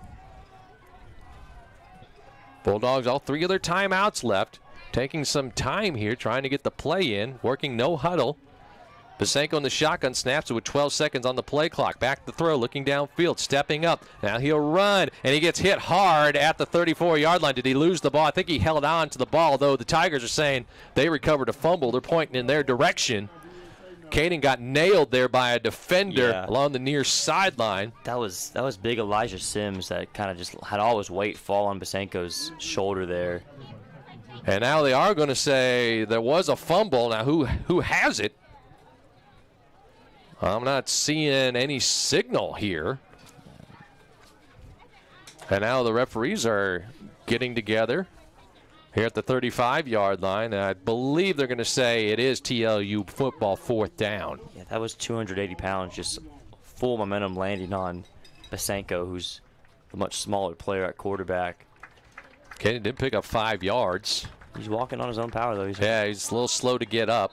And Seth Cosme, who started the first 3 games of the season for the Bulldogs, is available as the backup quarterback. He got injured 3 games ago, wasn't available last week. But he's listed as the backup quarterback. And, of course, you know he has a lot of experience, 5th-year senior. He's not in there right now, though. No, and the offense still on the field. Basenko apparently okay. So they're going to go for it here on 4th and 5 at their own 35-yard line. Yeah, that's a new quarterback in there. I'm trying to get a number. That's 15. 15. We'll see who that is. He tries to throw it over the middle. Incomplete. And no flags. That ball incomplete. And the quarterback, Bryce Nerder, sophomore from Katy Needville, comes in for Basenko. Was not Seth Cosby. He tries to find his receiver over the middle, Calandris, and it's broken up, and the Bulldogs turn it over on downs. And that's a tough ask. You're third-string quarterback essentially being thrown in one of the biggest plays of the game, 4th down, almost no warm-up.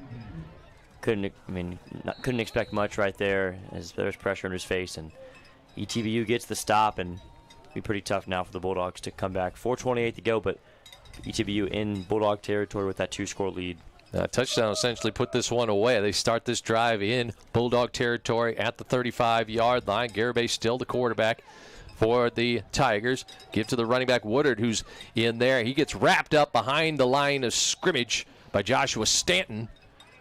Well, he'll spin forward back to the line of scrimmage and maybe gain a yard, but a nice job by Joshua there on the stop. Clock continues to run for 12 and counting. So Woodard was shaken up on that last drive, but he's back in the ball game at the running back position. 2nd down and 9. Tigers in the huddle, taking their time as they approach the ball with 14 seconds on the play clock. 10 seconds as Garibay looks at the clock in his vision. In the back of the end zone, they snap it with 5. Play fake. No, give to Woodard. Left side. He'll run into the line. He'll take a couple tacklers with him ahead down to the 30-yard line. Got about 5, and he'll bring up 3rd down. Bulldogs not using any of their timeouts. We're down to 3:30. TLU with all 3 of their timeouts at their disposal. We got a 3rd and 5 upcoming here for the Tigers. 10-point game. Still not out of it yet. Garibay goes towards that far sideline momentarily, checks his armband, and the Tigers break the huddle, spreading things out. 3 wide outs to the right on the far side, 1 to the left, working left hash. Woodard is the running back on the left hip of the quarterback, Garibay. Bulldog showing blitz. Garibay back to throw, lost one up, left end zone, incomplete. Intended for Devin Phillips. And defensively, Merrick Square back there on the coverage for the Bulldogs. It'll be 4th down. Decision time here. Do you want to punt it or kick the long field goal? I think you got to punt it. Offense isn't staying on the field, that's for sure. Well, let's see here. Kicking it. Well, it looks like they're going to attempt a field goal. Of course, they got the win, and this will be a 47-yarder. We'll see the leg. This will be the kicker, Pedro Cavazos. Off the left hash, and now official coming in, stopping the play. Do we have a timeout called? Yep. So the Tigers taking a timeout here.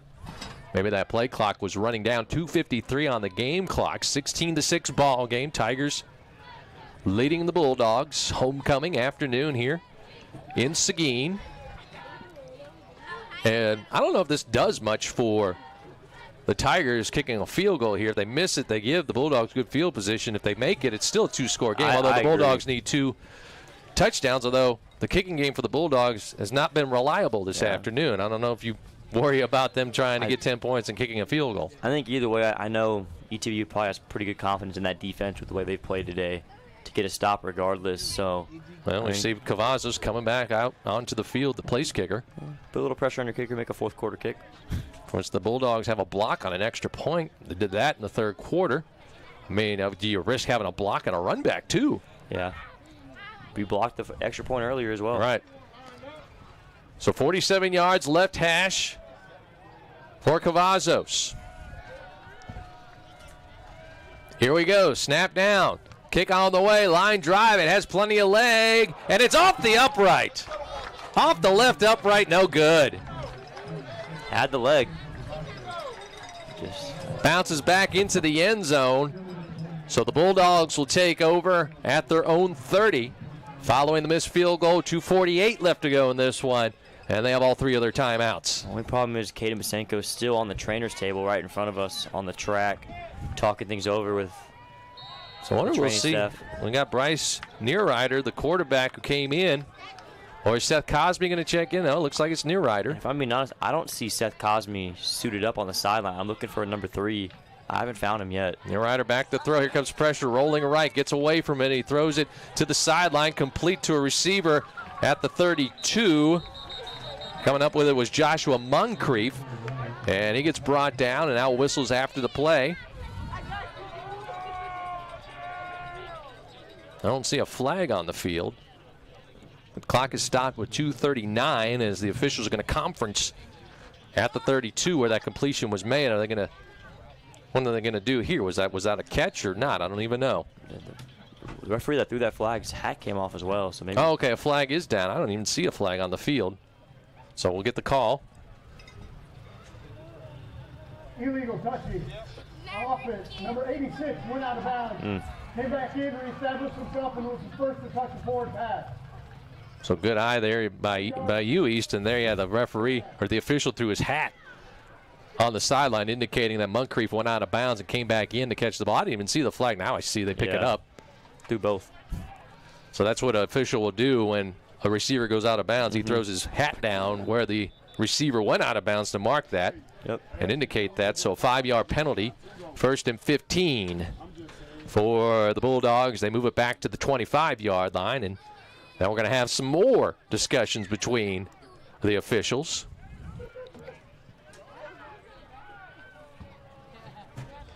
We got a couple of them getting their heads together at the 20-yard line, discussing this further. Right now it shows 1st and 15 at the 25-yard line for the Bulldogs. Correction. The penalty is lost it down at the previous spot, as 86 was an eligible receiver. In 2nd down. So they're going to put the ball back to the original line of scrimmage and just call it a loss of down. So it's essentially an incomplete pass. So back to the 30, 2nd down and 10. They wind up the clock. And Ritter back to throw. Here comes pressure. Setting up a wide receiver screen. Complete at the 30. Across the 35 is Camarillo. He'll go out of bounds along the near sideline and around the 37-yard line, a couple yards short of the 1st down. Nice to get Niemeyer a few easy throws to get him going. Some valuable reps here late in the game. Maybe could lead a comeback. We'll see. Tigers putting a lot of pressure on Ritter. He'll give it up the middle to his running back, and falling forward is to Corey Willis all the way up to the 45-yard line. He has a 1st down, stops the clock as they move the chains with 2:19 to go. The market at the 44. Hurry up offense with Ritter at the quarterback position. Shotgun, 4 wideouts, back to throw, rolling, and he'll dump it off to his running back Fortone, who breaks a couple of tackles at the line of scrimmage and moves forward across the 50. He's brought down at the ETBU 49. Got about 6 yards, 2nd down and 4, under 2 minutes now. No huddle. 3 timeouts still left for the Bulldogs. Ritter looking towards the sideline, looking for a call. In the shotgun, running back to his right. And a play fake. He'll throw it near sideline. This one caught at the 30 by his receiver, Caleb Klosterman, and out of bounds goes Caleb with a 1st down. Turned around. That was a back shoulder throw. He made a nice catch. Just a nice back shoulder throw. Great execution from Klosterman and Ritter. The Bulldogs at the 30 making some plays happen. 1st and 10 for the Bulldogs. Now at the 30-yard line of ETBU. Ritter back to throw out the shotgun, setting up a wide receiver screen to Klosterman, too low, incomplete. Yeah, tough grab. Klosterman had to throw his hands down below his knees to make that catch, and just too low. So Ritter will have a 2nd and 10. They'll stop the clock. He's a sophomore from Katy Needville High School, making his first appearance in a ball game for the Bulldogs. Coming in for the injured Caden Basenko. No Seth Cosme, the first starter. Here's a deep throw, right sideline into the end zone. This could be picked off by the Tigers. Neiman Sullen, he was the only guy around the ball, as the receiver looked like it was Moncrief, pulled up short at the 10-yard line, and Sullen picks it off 3 yards deep in the end zone. And that's a touchback. Tigers will take over with 1:29 left to go. Essentially just almost a punt there. Just throwing it up, miscommunication. Sullen's right on it, and it's going to put the nail in the coffin in this one on homecoming.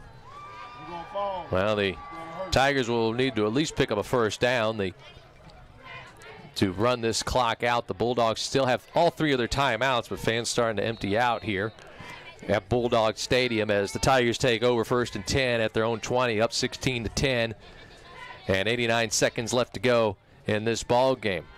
Running back give right side. That's Jackson. Takes it across the 20. Gets stacked up at the 22, and the Bulldogs will stop the clock. Coach Neil Lehue using his first timeout with 1:21 left to go.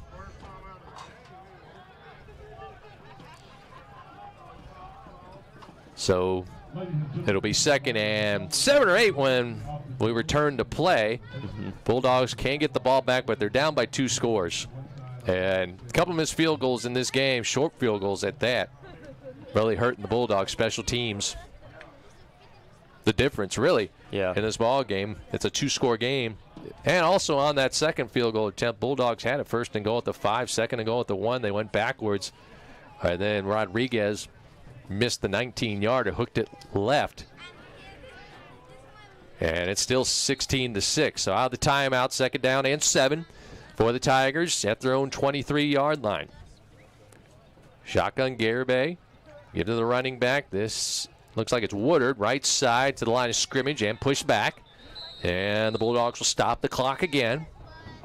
Coach Leu calls the 2nd timeout at his disposal. They'll have 1 left. No gain on the run by Woodard. Then it'll be 3rd and 7. And there's a minute 14 left. Well, if you're the Tigers, you take a shot downfield here just to ice this game. Or the way your defense is playing. Yeah.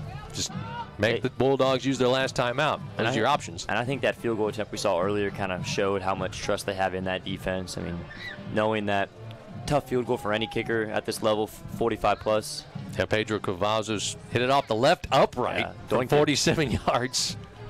But then that defense gets the stop right back. Especially, I think they knew Basenko might have been out too. True, yeah. You got a new quarterback in there. And there's backup Bryce Neritter. Yeah, and they're still checking on Basenko by that trainer's table, talking to him. He looks to be all right. Yeah, and you had the eagle eye. You don't see Caden Basenko, who was listed as the backup today, but not on the sideline. No number 3, you said up there. Or Seth Cosby, I'm sorry. No number 3, Seth Cosby back there on the sideline here on the near side. So 3rd and 7.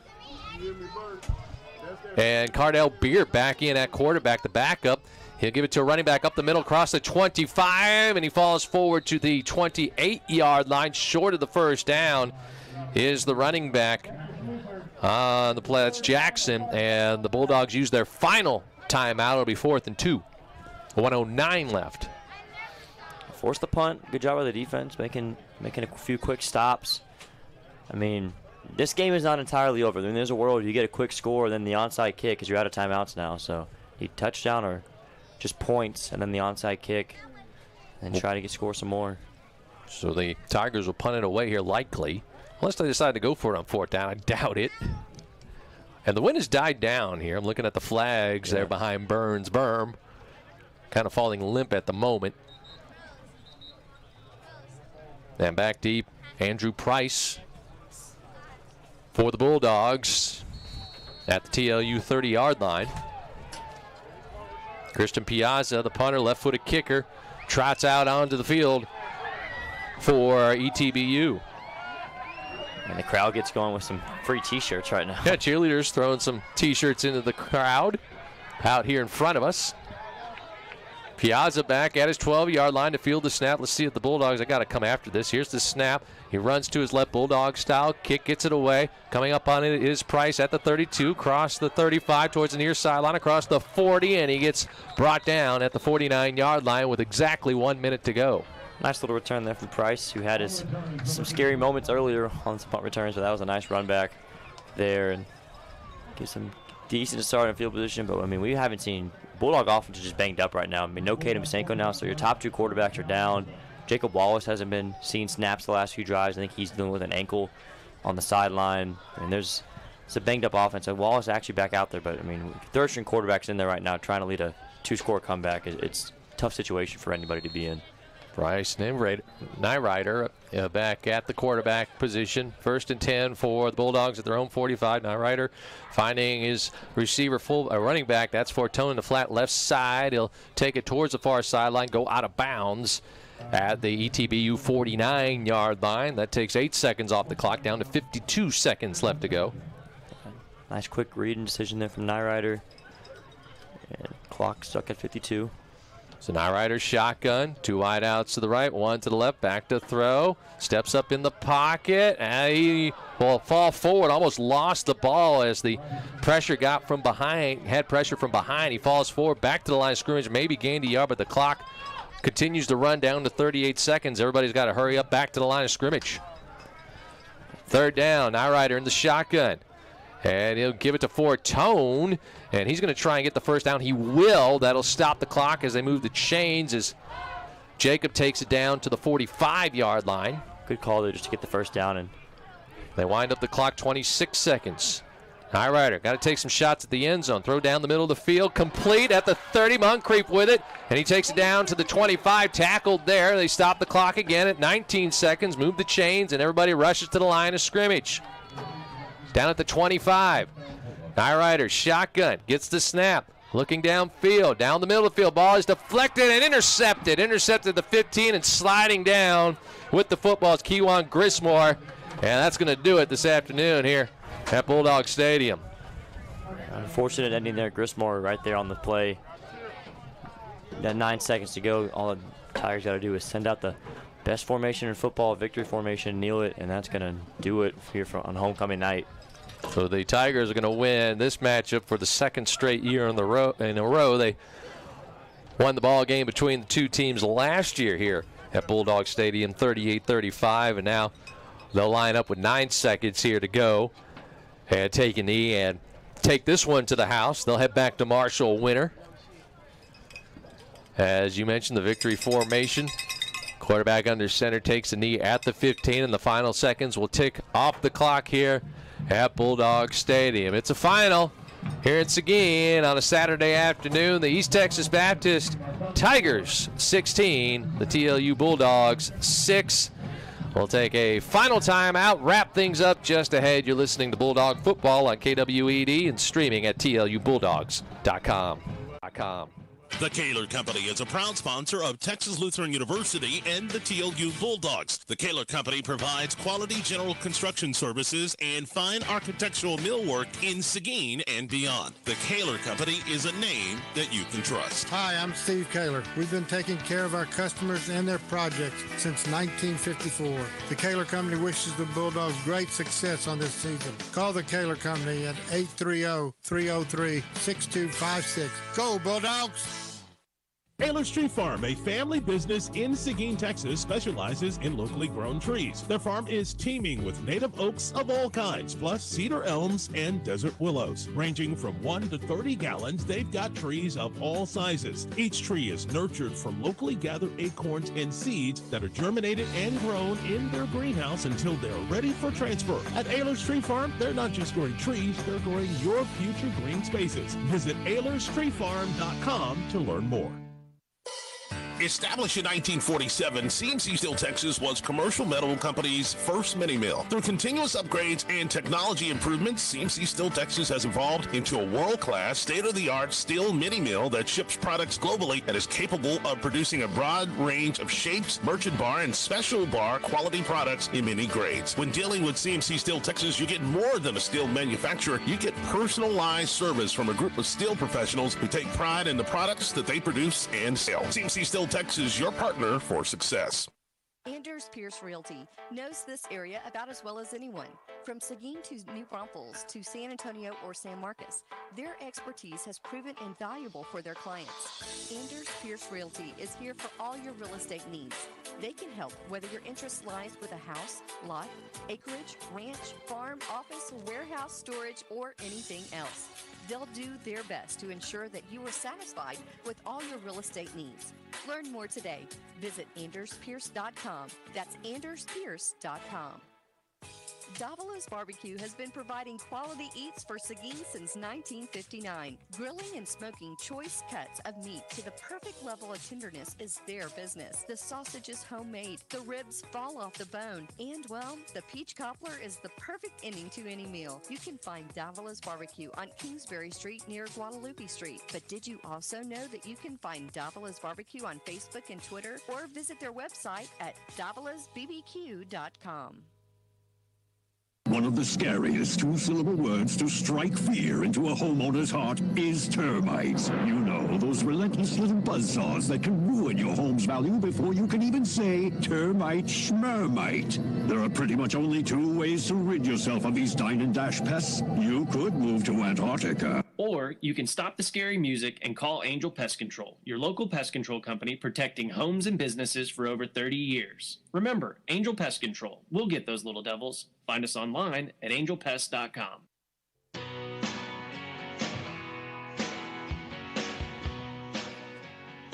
It's final here on a Saturday afternoon at Bulldog Stadium. East Texas Baptist 16 and TLU 6. Chris Austin, Easton Allen with you back for our post-game show. And Easton, they just couldn't get things going offensively. Yeah. The Bulldogs this afternoon, and special teams also hurt them as well. Yeah, I think the game started off great. That first drive was really solid. Bisenko led the offense down the field. Of course, that was the first missed field goal there from Rodriguez. And then defense battled throughout, gave up a couple big plays here and there. But, I mean, they held ETBU under 20 points. You can't ask for much more than that. And then the offense had a little spark late. We had that nice touchdown pass to Decoy Willis down the sideline. But then ultimately those missed field goals came back to hurt TLU. And ultimately ended up being the difference maker as they lose 16-6. Yeah, Bulldogs falling here at homecoming. They dropped to 1-6 overall on the season, 0-3 in the American Southwest Conference. Meanwhile, the Tigers are 4-3 overall, 3-1 in conference play. And the Bulldogs will be on the road next week. They'll be in Brownwood to take on Howard Payne, and they'll wrap the season with 2 games at home, November 4th against McMurray, and then November 11th against Austin College.